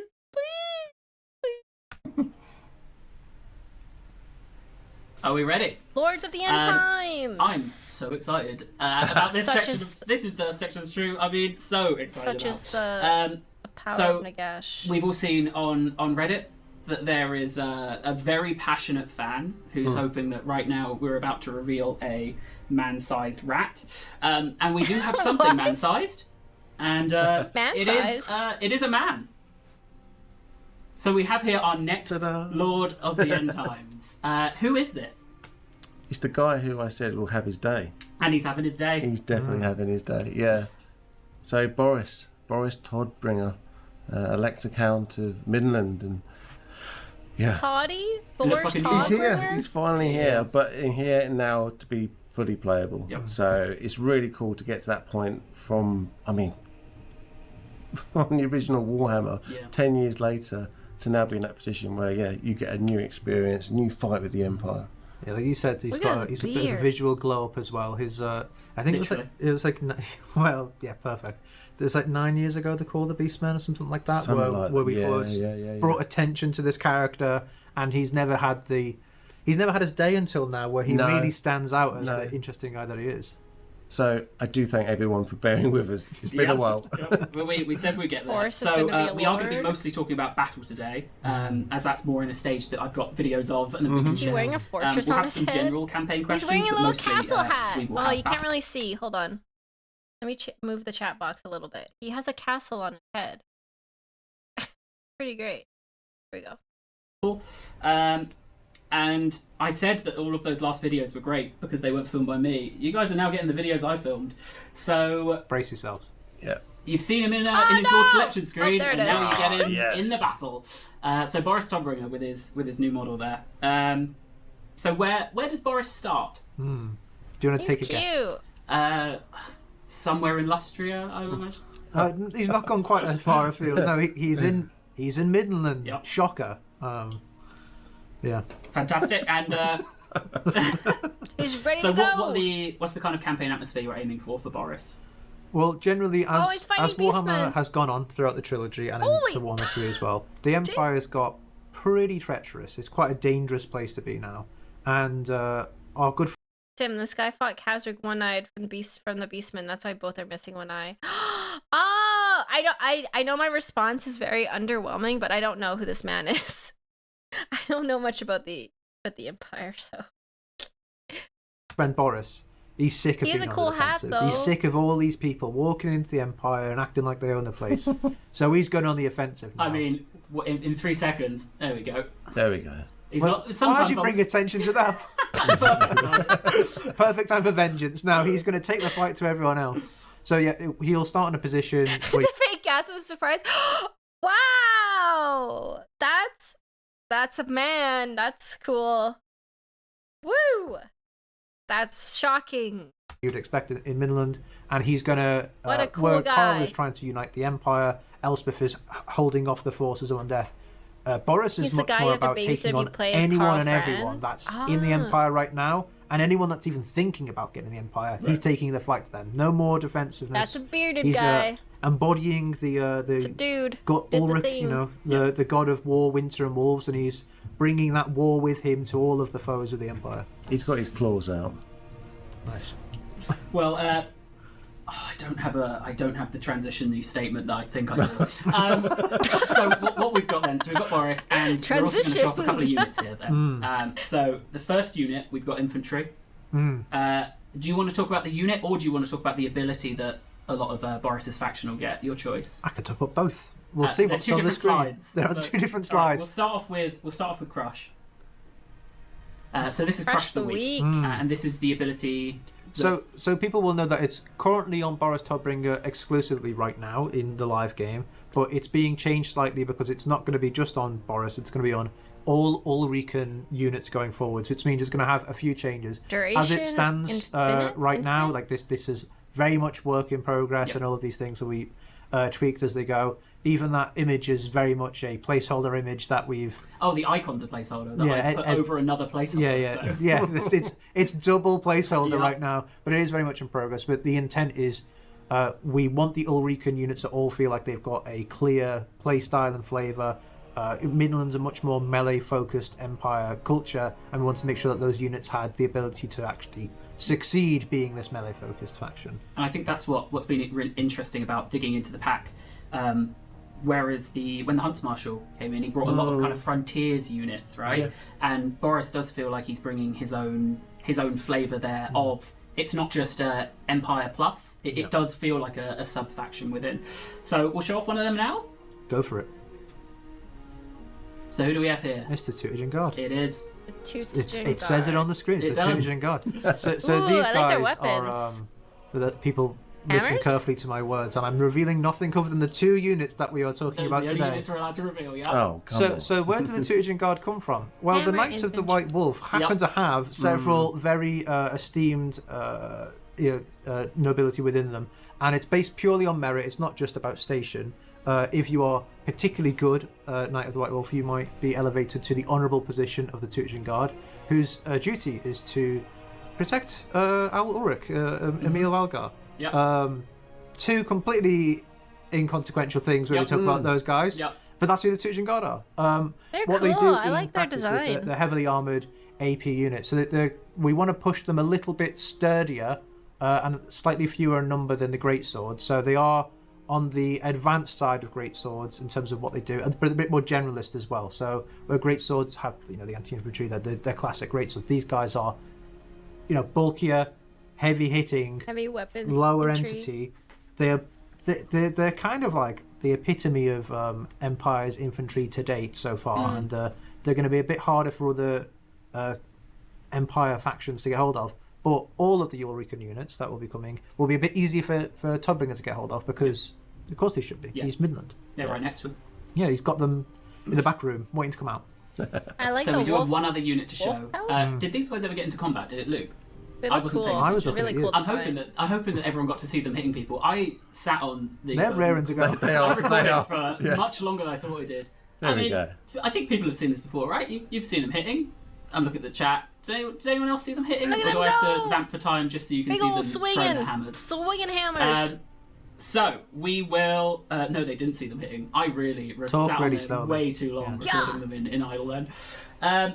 So we do have one other unit to reveal, and funnily do. enough, we saw a Reddit post like a week ago that was,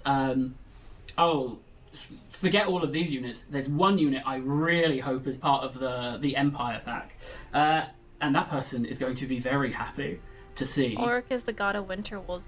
It's the Knights Panther. It is. Nice. Yeah, well, when we Panther make a Knights! pack that's obviously very themed around like a singular picture, Whoa. and given that we're doing Boris Knights Todbringer, the Panther. Ulrican units, the Knights Panther also have a chapter house based in Middenheim as well as Talabheim. So we thought, well, we've got to capture all the major knightly orders as much This as is possible. cool. So we've brought in these guys. You can see they've got a bit of anti-large on them already, so they've got a slightly different role from the existing knightly orders that are in the game right now. But Yeah. I can also tell you, Anti-large I'm pretty sure that's the cavalry. wrong video because I'm pretty sure their horse armor should be blue. the horse armor should be blue. I was going to say that they I mean, they if my will hold be. on, if my producer double clicks on that video, I Yeah. love the dumb helmets. I Double-click love it, the and then helmets. you click They look so browse. cool. yeah. Do you see another one in there called Knights Panther?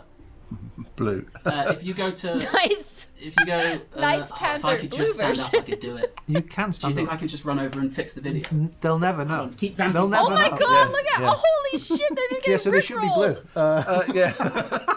Berry blue God with some gold dang. trim. Yeah, such is the development and progress. Every day things are Boys are progressing. And they thought, flying. oh, we'll get the most recent version of the Knights Panther to show Oh, off. there we go. There we These go. ones. That The looks most better. recent Much version. better. I mean, this Who was are they? updated like 2 days ago. Yeah. So that's So that looks so good. Magic. okay. Hopefully, I don't know, guys. The blue instantly made it better. So much better. my bum wasn't. It on the looks stream really there. good. So these are the Knights Panther. We're gonna have to watch them idle again as we prepare for them to charge. You love an idol, though, Josh, I so do. we can take our I time. do. Sometimes I you sat lean there and into was the like, goofy. I 30, love 30, it. 40 seconds would do. And I did not know how I long love it. 30, 40 seconds is until I've sat here in the hot seat. So yeah, we got the Knights Panther. I mean, we'll see it in a second. You've probably just seen it before. Their charge is devastating. Insane. Lovely in blue, though. I could never imagine seeing them in silver. It looked That's cool. weird. It'd be, Who would do that? Exactly. I like the But horse what, do you know what? armor. What I do think Here that we go, helps to here we go. emphasise is everything we're showing Gonna be is massacre. development progress. Like this video I took yesterday to replace the one I took the day Oh before. my god. I like it when he does the boom. So yeah, crazy. and that's what we're trying to do. The show and tell. So everything you're seeing is development Oh progress. All my of those stats lord. could change depending on however Sean's feeling at that moment in time. But yeah, I think I'm just letting them see him fight for a little bit before we move on. just keep vamping. There we go. So what we have now is These are the technically- guys you cycle charge for technically, big but not really, damage. 3 more units. I love that. So this is we You'll are never guess approaching the end of our end times section, and I really like the Warhammer community rumor engines. So we thought we'd make our own. Oh, what? So if you guys are, people may know, they may be able to work out what they are. I did, after some feedback from our talk on Tuesday, I made one of them a little bit harder. I still don't think it's that difficult. No, it's pretty obvious. Well, there's easy, medium, and hard in there for sure. Yeah. I've made easy like slightly harder, but still. And I think you helped with one of them earlier. Maybe. I'm giving the game away there, aren't you? Rumor engines are silly wits. Feel free to click these, guess what you think they'll be. I'm sure Sotek delved into these. Sotek, what are these? Likely hunting hounds and celestial hurricanum, the third. I don't know. I have no idea. We will eventually come back and show you what they are. I think before we move on to our next bit, which is the thing I am most excited for in the entire stream. I'll just ask from you guys first. When are we going to hear from you next? I know the answer to this if you don't. You say it and we'll say it at the same time. June.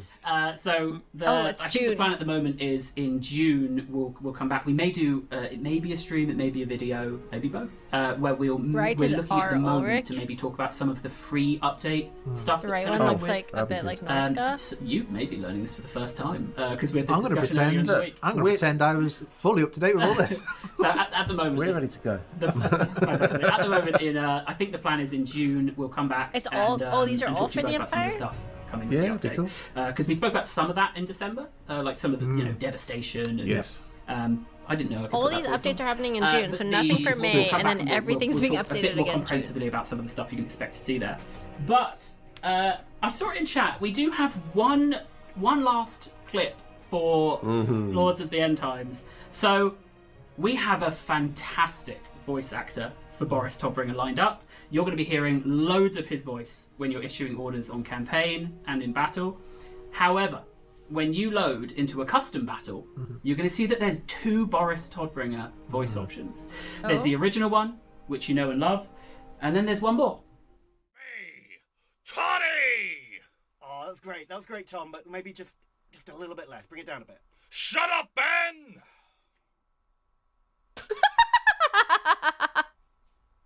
Feels good. Beautiful. Boris Todbringer!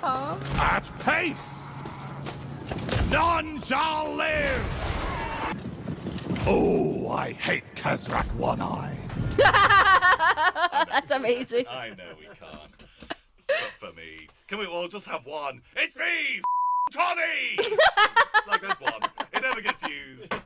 There it is. So there we go. That's so funny. That has been one of the hardest secrets to keep, but it is exciting, and I'm using that voice also, permanently. That's the meme guy. That's the guy. About 2/3 of the ad-libbed lines that Angori Tom gave in the recording studio, and he gave a lot. About 2/3 of them will make it into the game. Some of them just a little too hot to handle, but others. Oh no, they're censoring my boy. Others will just about sneak in. So look forward to that, and that will be part coming along with Boris Todbringer. So we've got all of our information there. More in May on the Tiger Warriors. That's why it says more in May. More in Bashiva June news in May, it on says. the Lords it of does. the End Times. So we have our last game, and then we'll be doing. I'm back. What did I miss? Tiger Mommy, choke slamming, and teleporting. Empire updates for Lord of the End Times. Boris Todbringer. They're gonna update sieging. Community inbox. I've seen a few people interested in us talking about this one as we've gone through the stream. Siege updates after End Times. Welcome, and you've perfectly sat in the positions that I prepared for. Seamless, absolutely Warhammer seamless. 40K! So people haven't Total seen War! you guys in a while. So Dave, we last streamed together 7 Is that the logo? That's my first time seeing it. It looks nice. Looks really good. years ago. It was a while. And Kev, we did do we did Rome one. Yeah, We did. yeah. So welcome to the stream. Thank Welcome you. to Total Show and Tell. It's warm in here. It is very hot. I don't know how Rich and Sean managed that with the the heavy jumpers. And the sad thing about that video is we didn't get to say big David thank used you to be to my Rich boss. and Rich and Sean for coming on. Wow. Thank you, Thank you, Rich Rich and Sean. So who are you guys?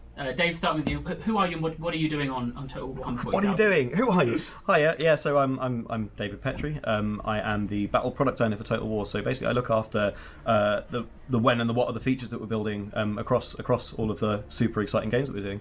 Of course, with a really big focus at the moment, as you might expect, on Total War Warhammer 40,000. So yeah. Also, massive 40k nerd, so this is this is a dream. Very orc-oriented is how I describe myself. Yeah, we don't have to talk about interests or anything. No. Okay, all right, okay, thank God. Okay. No, it's orcs. Hello, I'm Kevin. I am the art director on Warhammer 40,000. Oh, the art director. I think it's fair to say that I'm a Total War veteran. 26 years making Total War games. You were the one who did the spin in the December video, right? That's right. Yeah. I'm secretly behind every developer exactly. in this game, just lurking. Dramatic Kev. Yeah. 26 exactly. years. So wow. The first question I had is a more broad one of how's development going? Oh. I'll throw that out to the room. We're cooking. We're cooking. We're busy away. Yeah. There's a lot of passion, a lot of fire. I think to get something really, really awesome done. So yeah. So I think the team is really actively moving. We're making a ton of progress right now. Battlefields, as far as I'm concerned, are pretty much in the bag, and campaign is making great progress. So and it's doing good. So today we will be showing off one of the spoilers, I guess, but one of the planets, and we'll be showing off 3 battlefield flybys. Just for those at home, what's the level of polish that we'll be seeing on the assets that we share today? So I'll let Dave speak to the battle stuff. From what we're seeing on campaign, we captured it a few weeks ago.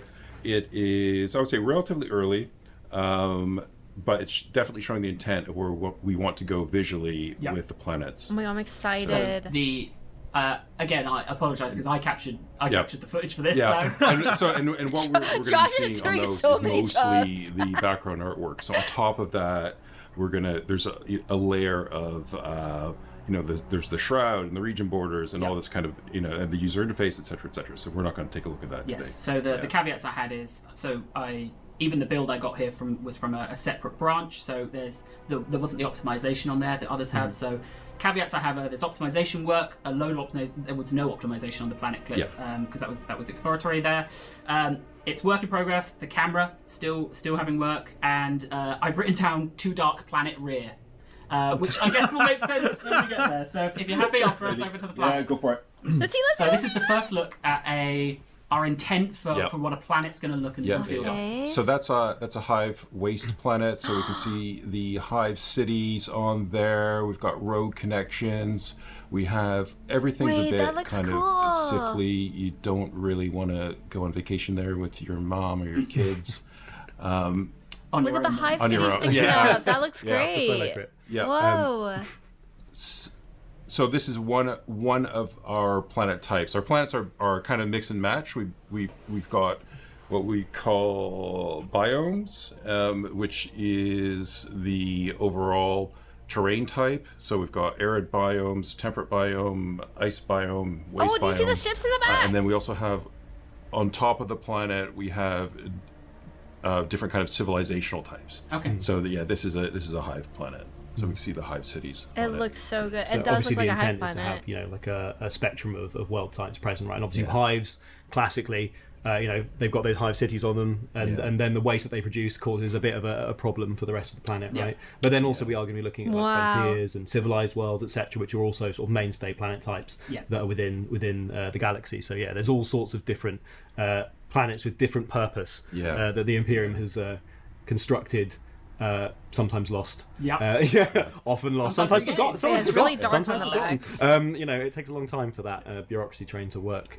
But so representing all of that is the goal. I can't wait to run Just this for at 20 everybody watching the stream, Oh my Dave... God! Okay, look, that looks so cool. Look at the ships. So we're seeing stuff in the orbit. This looks so.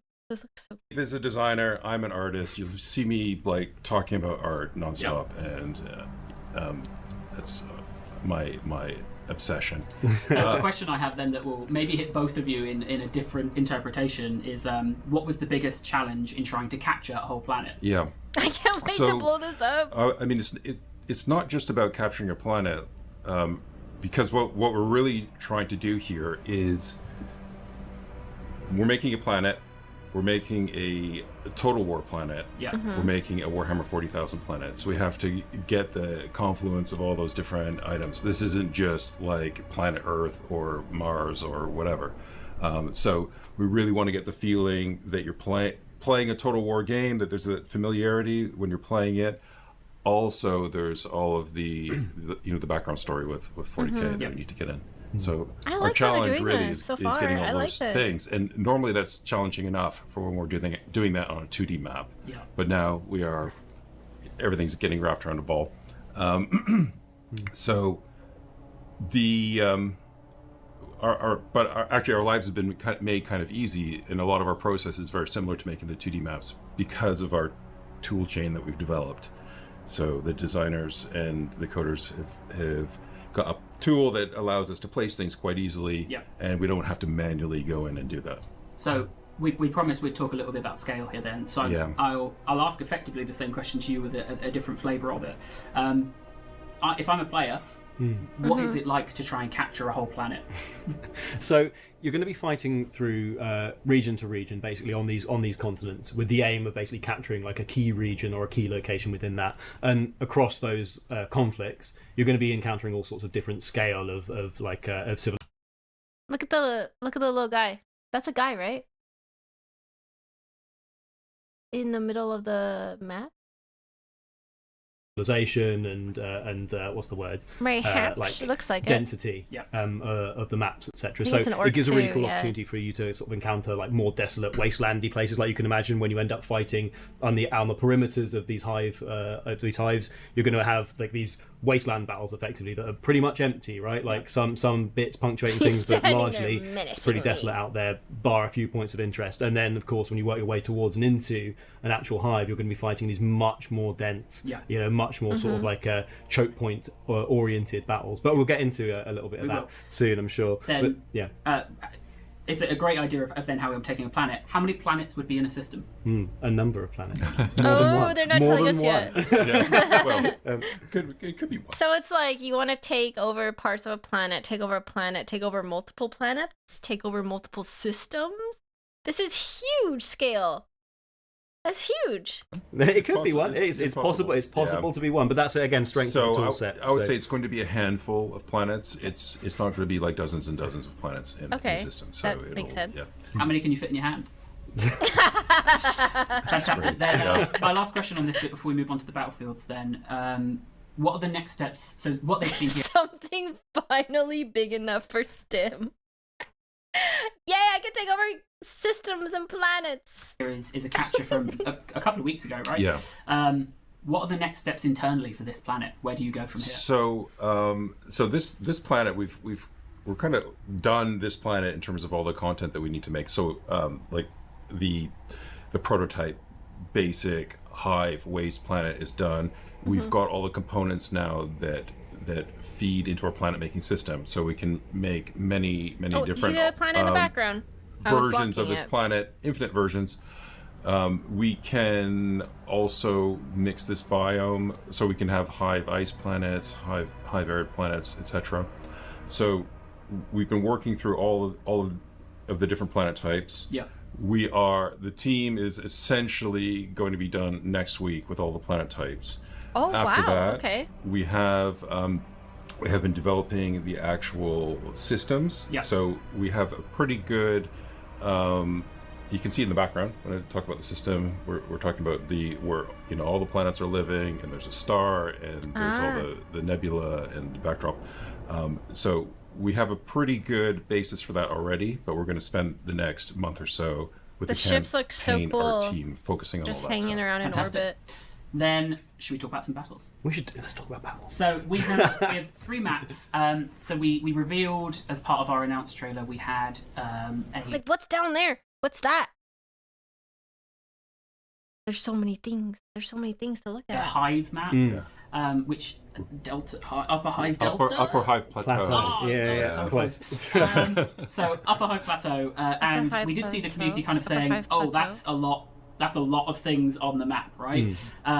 And when we're doing trailers and stuff, we do try and get there's the most going on. But what I wanted to do in this stream is, because we're talking to the Total War community, right, is to show there's a variety there. Yeah. What we don't have, you spoke about like Wastelands, we don't have like the lowest density map here, because those are a bit further in development, still to be developed in that stage. But we do have some medium lows, and then there's only so much we can talk about in one swing, right? So when I said earlier that we had all the battle maps in the bag, that wasn't strictly true. We do have two additional maps that we're working on, which are the lowest of the low density. Whoa! But look at that. That's exciting. That's really exciting. So oh shit! We get a fight in Canada. To speak of this a little bit, basically, like, there's going to be a really, really wide variety of spaces that you can fight in this game, right? Wow. Like, you're going to be able to fight in much more dense environments and much more sparse ones. This one is like somewhere towards the bottom half of that sort of sparseness, right? Like, you can see overall you've got enough space on one side there to have an entire conflict, right? You can have two massed armies meet there, 20 units at least between that, having a big conflict on that side of the map. But you could also have it over here on the left hand side, and it will end up being a little bit more sort of like There's a lot more obstacles, and that makes sense being on a planet like this, but it's rat running. Much different than but the aim is, flat again, you've got plains. all of these different tactical options and then sort of strategic elements that can come out of it. So one of the really big and exciting things that we're doing here is that destruction now is going to come into play, right? So that forest, if you don't like it, you don't have to keep it, right? So if you find that pesky forest is getting in your way and you can't see around it, then you can get rid of that thing, or you can use it to hide in, right? And you classically use it to sneak things around and move around. So however you want to try and develop and use your units for your strategy, the aim here is to sort of really open up that toolkit for you, so you can do all sorts of really cool and interesting stuff. And again, the firepower is off the We get to violently invade Quebec. Okay, guys, I may have snow on the ground, but it's not that bad. It's not that bad in Canada. charts. When we started looking at things like trees, we just went, well, they can't stay there. Yeah. Very exciting that you can damage the terrain, though, and change the landscape. Some of the caveats I'll give for this as well, because I recorded this with a debug camera, so I doubled up the height that we would usually go, just because otherwise it would take me so long to go all the way around the map. There are some missing and unfinished elements. I think I recorded this from a build that was too... I did the data models and prototypes for destructible site blockers. That is so cool. Months old. In the next clip, you'll see there's a few low-res versions of outfield buildings which have already been updated. But otherwise, I think the main thing I'd point out is just it's a debug camera, and I plonked down 20 infantry guard. Just all the same guy. Same unit. This is huge. Holy. Infantry squad. Sorry. So just so they can see what that looks like in terms of how big these maps are. No, they're absolutely honking. So we do have a lot of maps that we're shipping with, and not only that, they're all quite switchable in terms of lighting and biome, and also start pause when you're playing different maps. So it's going to be a lot of options for the player. Is that the army there? Absolutely. I want to see a ship get blown up, and then we can move. Here it comes. Here it comes. Is it coming? But I think another point to make here, and I think I've said this before in different forms, is that you're not always alone, right? Like again, we're fighting on these planets. There is a huge amount of conflict going across the surface of the planet as well, right? It's not you're not just you there, right? So when you show up in these planets, look at that, look at that guy. Do you want to point? Oh my god, I'm so excited! I'm so excited. I know it's lame to get excited early, but like. This looks amazing. This looks amazing. Come back. Okay, maybe someone spotted him. We're going to talk about him in a minute. But you're not alone, right? Yep. So when you arrive on this planet, it might be, depending on the campaign situation, that you're actually going to be joining a fight that might be in conflict. That doesn't mean there's loads of stuff going on, but there will be like a number of small skirmishes potentially happening in the middle of the battlefield before you start. And whether you decide to help or hinder really is down to you, depending on your alignment, I guess, and how much you care about those poor guardsmen and their lives. But you don't have to care, and that's the wonderful thing. Exactly. You don't have to care. You can be evil. Yay! Yay, fellow evil players. You don't have to help the infantry. You don't have to care. Amazing. This is the map from the trailer.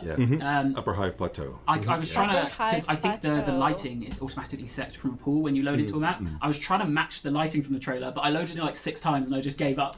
Yeah, I mean we've got about 40 different lighting setups, so you might be a while to try to find our one. Variety is key. But I think like a thing we a thing we found really interesting to develop with was this concept of like dealing with these intense spaces, right? Because obviously there is a lot of complexity to building something that represents a hive world, right? And I think the team have done an absolutely stand-up job. I can't swear, can I? No. I really shouldn't swear. Wow, that's hard. They did a really brilliant job, like a flipping brilliant job. You know, really. This looks amazing. They There's so many obstacles. That. But like, one thing that we much found terrain. with this universe, right, is that everything is such an incredible scale, right? Yeah. That even these intense spaces, when you get down into actually looking at them, are absolutely My Xbox is gonna disintegrate. huge, right? There are these massive areas that you can conduct combat within, right? So even when you're dealing with these intense spaces, often actually the spaces you can work through are still pretty sizable, right? Like if there was a moment a little while ago, but you try and point at one that down there, just down below the camera. Turn the camera down. Come on, Josh. Come on, Josh. You can fit like a sizable army in a lot of these spaces, and then in many of those spaces where things do get tight, there are opportunities to remove buildings and sort of make it a little bit bigger if that's your play style. If you've got an army that really values line of sight, then that can really help you there, because you go, I don't want those. Get rid of them. And right? I think that's been the biggest mental shift in playing is dense maps in other Total War games. It's, well, these are all obstacles I am forced to work around the whole time. But a lot of these buildings I can get rid of. I can make this a lower density map if I want to fight on a lower density map, right? Yeah. Oh, we also have some amazing effects with bombardments. We do, yeah. And again, you got these really powerful tools, right, to be able to sort of like blow apart key parts of the battlefield. Being completely clear, not absolutely everything is destructible, right? Like we've kept it to areas where it really works, it makes sense, and it feels like it can really sort of add to that depth. But I mean, another big part of it is these cover zones, right? Which as we come back round, maybe we'll get to point out our favourite. But these cover zones, because again, we are dealing with a universe that's. I'm like looking at it. Where are the units on this map? It's hard to see what it would look like with full armies. Full of really powerful but flat-firing weapons, right? And so cover becomes incredibly important. Left side plaza. So a part of the sort of the tactical the tactical tapestry of You seeing these guys? These are the units? Yes. Huh. It is I wonder how I would have to see like an actual gameplay, how it would play out, because the cover zone right down there, bottom it seems left. like a lot of splitting your units up but it to go really through the map. can, help the survivability of your weaker units. I'm assuming. And something that we really wanted to capture here is that cover really does matter. It's just a map showcase, when you've got fragile units that fleshy poor humans that can't take a huge amount of punches or particularly get hit by bolt rounds, right? Like they need somewhere that gives them a bit of rest. It's about here we go. If they spot him on the left, there you go. Middle left. There he is. He's waving. Oh yeah, there's a little guy there. So sometimes people stand on ruins. That's neat. But anyway, let's not worry too much now. But yeah, you can end up in these cover to cover fights, right? And at that point, it's about what tools do I have available to me? What can I unstick this situation with? And of course, you've got so many toys here, right? You've got units that can jump over things with jetpacks and land and get into a melee, because melee is a great way to unstick a cover. But you also have blow these... up a building that's next to them and drop it on top. Drop it on them. Yeah, absolutely. You could probably blow up a building on if you positioned or have your fleet, in orbit nearby you.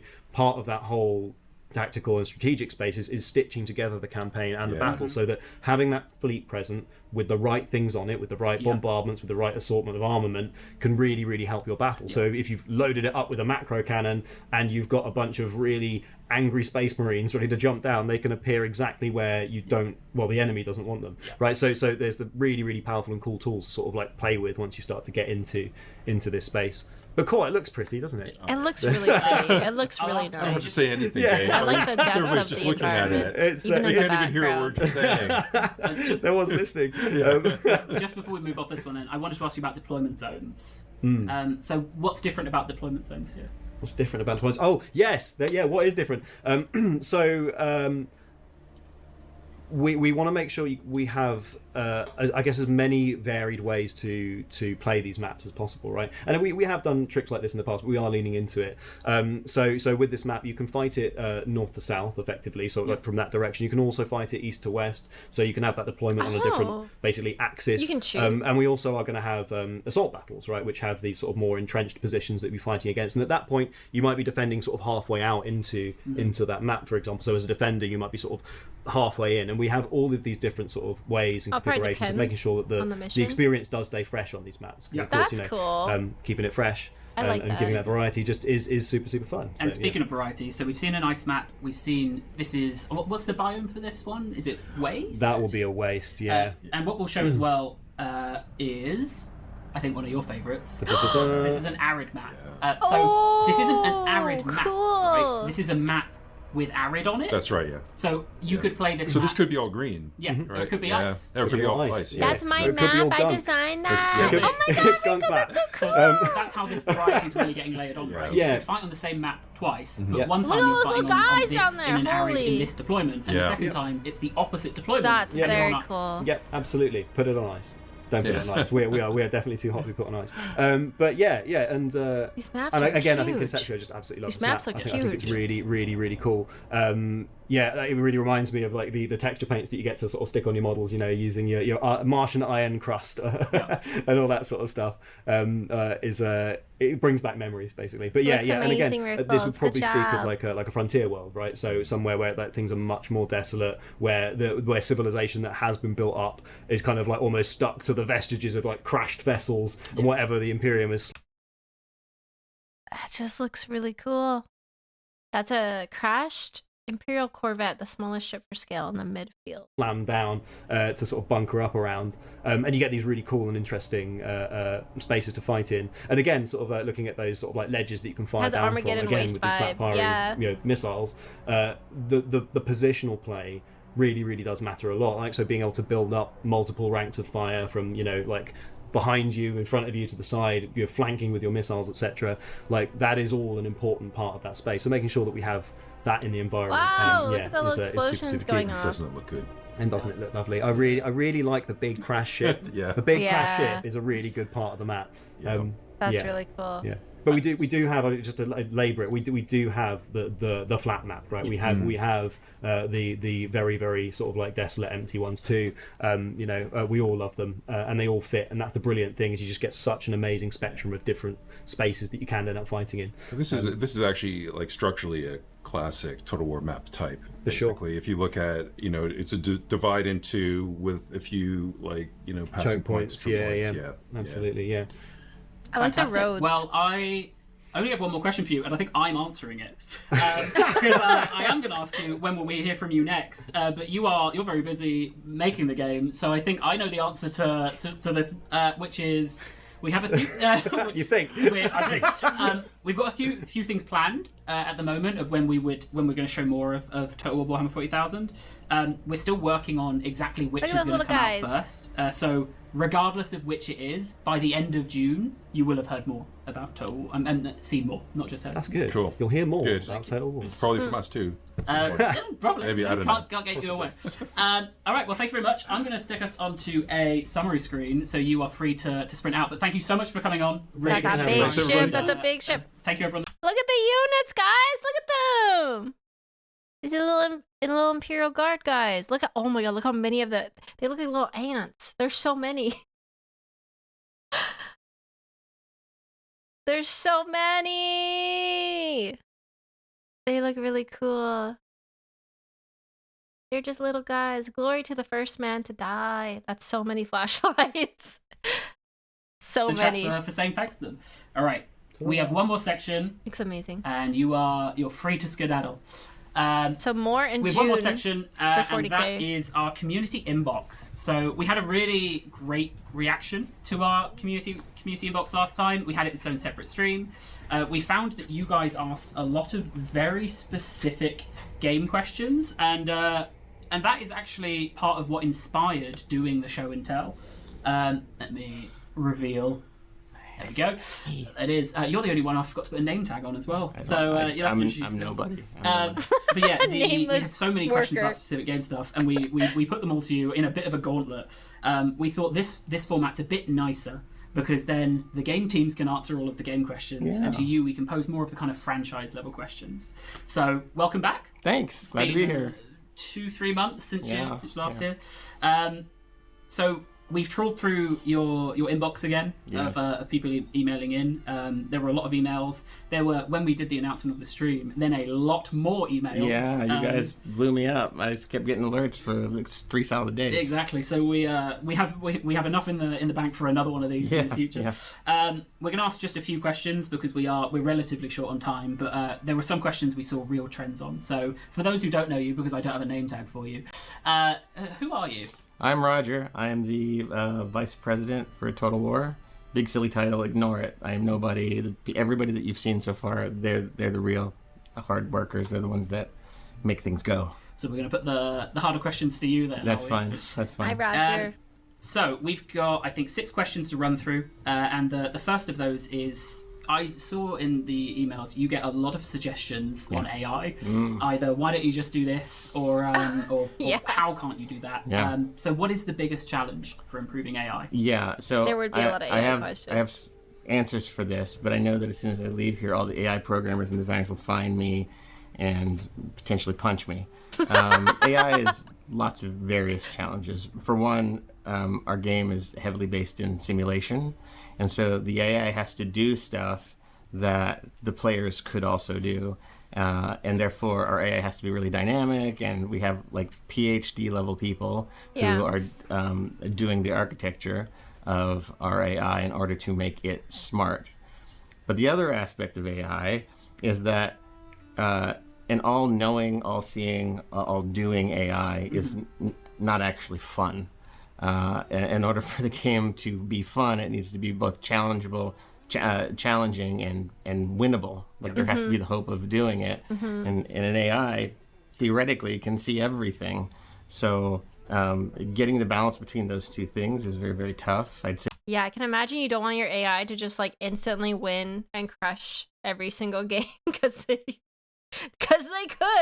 could, right? The architecting and the designing of the behaviors and those things are probably the most challenging bit, but then there comes the design part, which is how do you make the AI itself feel good, and then how do you make it feel good for as many people as possible. You have to please a lot of people. I think it'll be the nice gamers and non-gamers in the future like me. that we have various settings in the game that allow players to take more control over the behaviors they want to see from the AI. I think a lot of make the AI hard, but also let me win.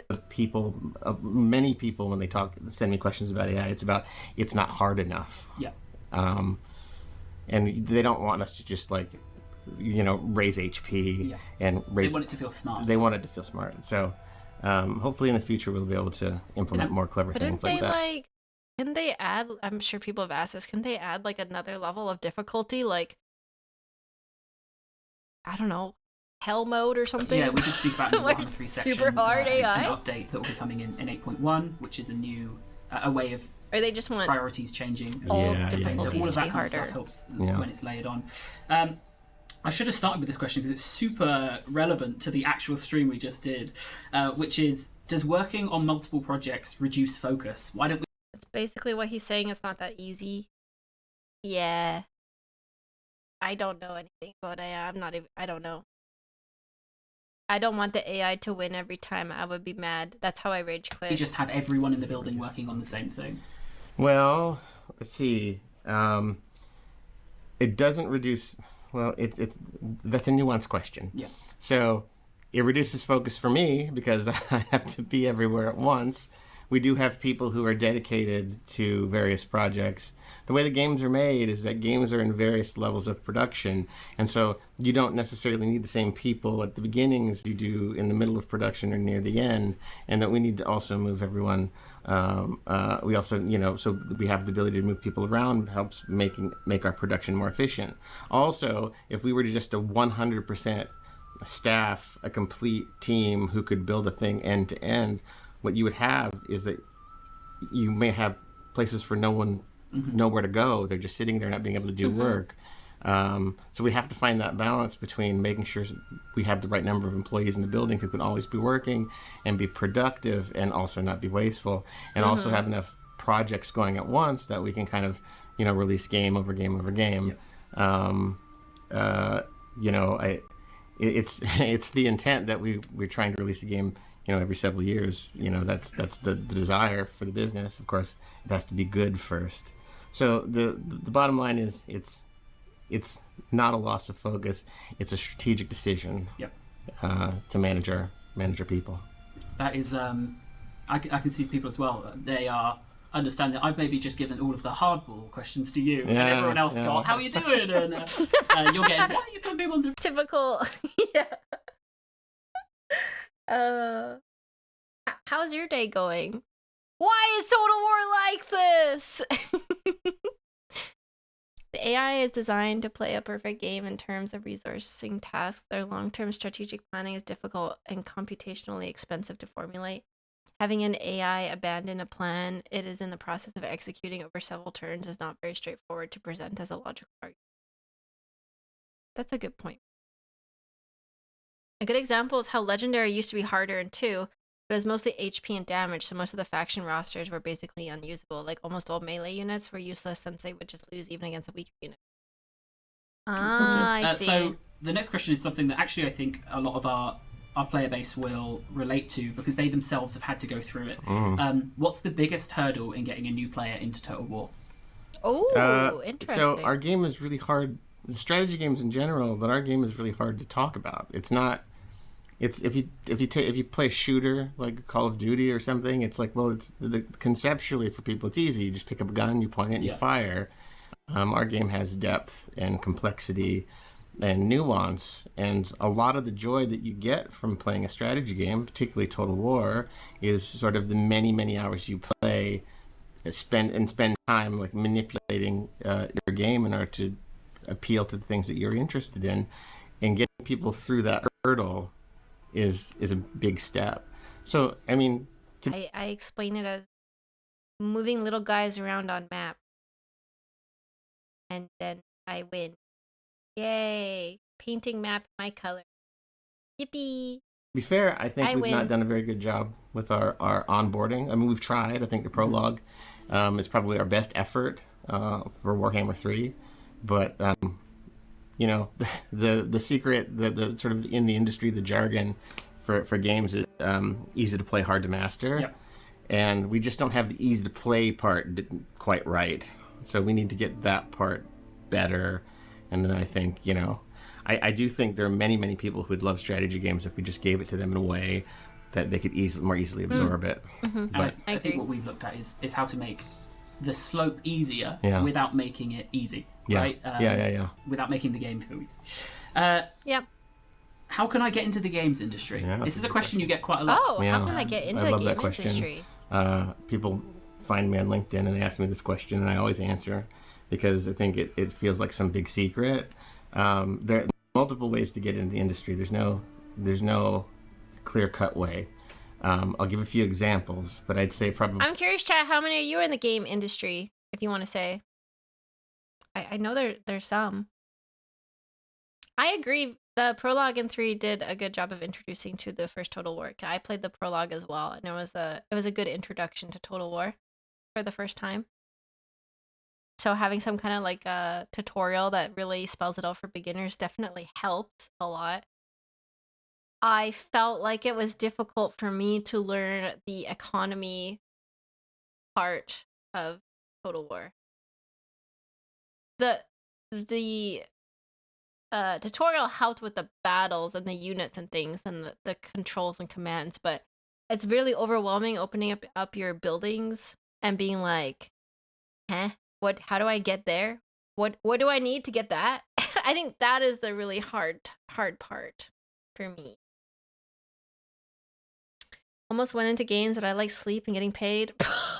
Yeah. I have programming knowledge, a degree in a week, but not in the industry or anything.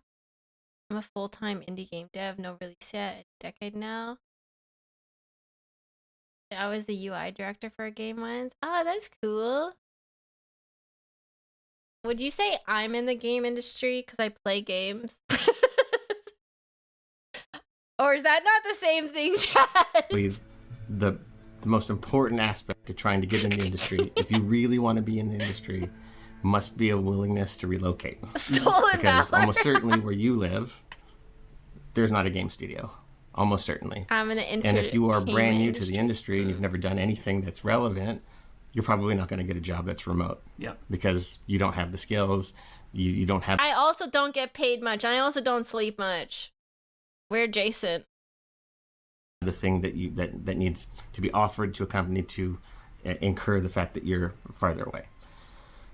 My recommendation for people is QA. QA is always a really great entry point to get in. I know lots of people who've gotten into QA who've had like master's degrees in psychology or mathematics or anything else. Obviously, if you can go, get training to do character art, programming or any of those things, those are obvious ways to get in. But if you're coming into it from effectively nothing, and you want to get into like game design or those sorts of things, QA really is the secret. And just getting QA job anywhere is better than nowhere. So like even if you're targeting like a really huge studio in order to get a job in your favorite game, just find somewhere that will give you a job. And then the last... That's good advice. Games development does not pay well for skills necessary. I got into game development through the QA route. Last piece of advice, particularly for those that want to do game design, is get into the modding community. Like really So many people here from the total modding. Totally. Really? And in my whole career, I mean, I've been in the business now for 20 years, and the vast majority of my designer colleagues have all come from modding of some flavor. I didn't know that. And when you mod, you get to learn how games are made. You get to get to then experiment and share it with people and see how people react. Because so much of game design is really trying to understand human behavior and understand what does fun mean. Yeah. And if you Bethesda hires a lot of modders too. They wouldn't let me in, so I ended up a full stack dev instead. Some huge games have come from mods. Imagine your coworker being the OSTIM mod creator. You can spend time in your own free time learning that. When you do finally get a job and you get people who can mentor you, a lot of the language of understanding game development becomes much easier. But otherwise, QA, number one. Fantastic, thank you. QA I and have modding. 2 more questions for you then, and they're pretty stonky. We see discussion a lot in the emails about where the game's moving, if we should be moving more towards a slower 4X game or a faster arcade game. Is there a franchise level view from you as to what our game's pacing is? Yeah, so internally there's lots of internal debate about the franchise, me and people on my direct team, to define exactly what Total War is. It is kind of like a hybrid. That's not something I'm interested in doing, because I want Total War to be what it needs to be for the thing that we're building. So I want to make sure that when we start a project like Med 3 or we start a project like 40,000, when we go into it, we're thinking about the basic structure and the way that Total War games are made. Hi, Luton. But I want the game to find itself. Yep. And so, if the game is better to be more arcadey and punchy and fast and zingy, then great. Or if the game is better to be slow and methodical and thoughtful and, crunchy, then that's okay too. I don't want to define a defined franchise direction. But that being said, I do think it's important for the franchise to try to keep finding uniqueness and innovation, and to be exploring all those spaces. So I do think that 40,000 is very different from Med 3. Yeah. They're going to feel very different, despite the fact they're both Total War games, and I think that's a good thing. Yep. Then my last question for you, unless anything springs to my mind. There's a long-standing complaint that Total War is more fun early game than late game. What are the plans to tackle that? This comes back to the sort of the question about new. I guess that's true. Is that like because of a win condition thing? Like once you get all the stuff unlocked, it's like a lot of people tell me you just end when you want to end. There's not really a big thing that happens, you know. Players in a lot of ways and getting them into the game. I think we have a lot of work to do in order to think about player interactions and design intent and how we create fun experiences in all phases of the game. We have very expert game designers, but I think it's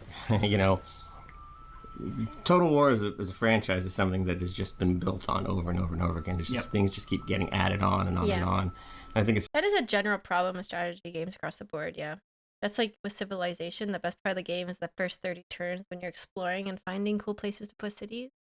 Yeah, I can see that. Friend has 8K hours into EU, has never won the game. It's just kind of the style at some of the point game, we do, I guess. and I think right now with Total War Next, we are kind of coming back in some ways to first principles to ask ourselves like the important questions of why do we do this particular thing. A very silly question is like, why do we have unit cards as an example? Well, somebody came up with that decision ages ago. Do we now know why we do that? Is it important that we do that? Well, probably it is important that we do that, but we should be asking all of those questions so that we can then eventually answer this one. One other thing, though, that's completely unrelated to this, about the get into the games industry, if you are an experienced game dev, we do have jobs. We are hiring. I think they were putting a link in the chat. Yeah, They're hiring! Please apply. We've got lots of cool jobs. Oh, Creative Assembly's hiring. Okay. That's all of the questions I had from the inbox. Also, I think we have time for. What I will I'm gonna apply. Is I will put back the... I'll have to use the 40k one, the Content summary up. creator, I hope you were able to watch some of it. I don't know, you're probably busy doing a job. No, I watched. I'm qualified, trust me, bro. A fantastic amount of stuff that we were able to show. I hope the community watching were able to enjoy it. It's Imagine getting hired from watching a stream. That'd be a crazy story. If you want to shoot your shot at Creative Assembly, go apply. You never know. You never know. Never know. Okay? Some experience probably required, but you never know. Crazy things happen. It's a very different vibe we've gone for here. It's show and tell. Let us know what you thought. I've seen a lot of stuff in the chat as we were going up. I could see you as a producer, Stim. You can project manage, but would I want to do that? No. Would I want to be a producer? Probably not. That doesn't sound fun. It has a high burnout rate. So do VTuber managers. Crazy, right? It's almost like managing's kind of hard and stressful.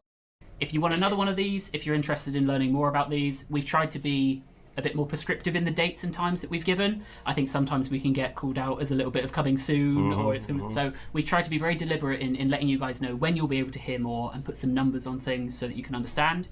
But otherwise, give us your feedback, give us your thoughts, and thank you so much for tuning in. Roger, thank you so much for coming on. Nice. Let me ask you the hardest questions show. I could find in the emails that were sent to you. Send harder ones next time. It's okay. We'll have... He seems like such a chill guy. Like, he's just a guy. He's just like, yeah, I'm just here. I'm just a guy. I'll do my best to answer your questions. What a nice guy. A recap blog with a lot of this information perhaps next week. But otherwise, thank you everyone for watching, and we will see you at the next one. I am not going to immediately end the stream like I usually do because I've managed to wangle getting the end times audio at full volume Very as our stream end for music. the vice president of Total War, absolutely right? Fantastic. So thank you very much for tuning in. Thank you to all my guests, and we'll see you next time. Thank you for the show. Thank you guys. Thank you. Holy shit, the music is loud. Jesus. He's been managing game devs for years. I'm sure he's gotten used to it. I wonder how he manages his stress.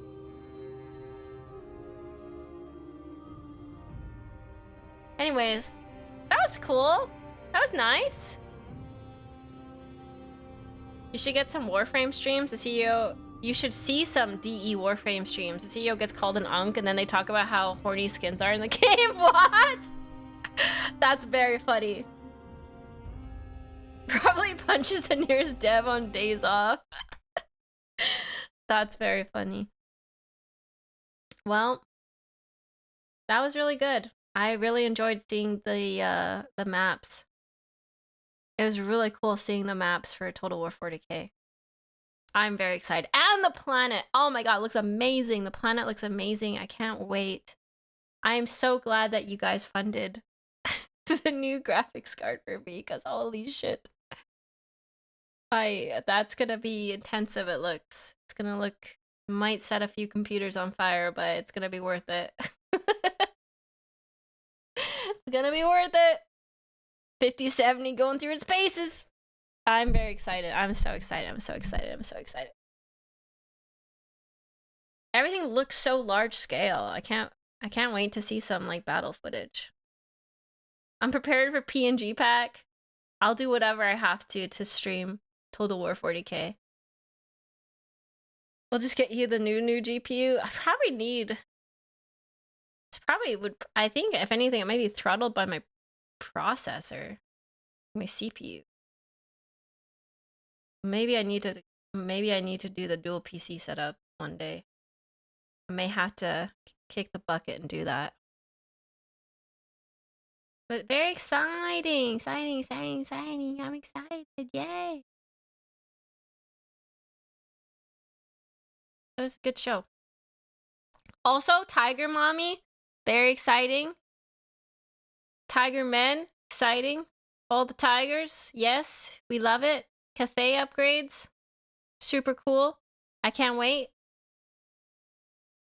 I'm really happy with what they announced. Like, I don't have complaints really. It was nice to get updates. The Panther Knights, very cool. Do you have a new husbando? No, but I do like tigers. I actually really like the white tiger look. I think that would be a crazy model. That would look amazing. That would be amazing. We got Todd. We got the guy from the Empire that does the things. Oh, and Spear Mommy too. Yeah, the other new one. Well, thank you for coming to my stream. It was a very nice stream. Thank you for making me feel better. It's been kind of a day. It was nice hanging out with y'all.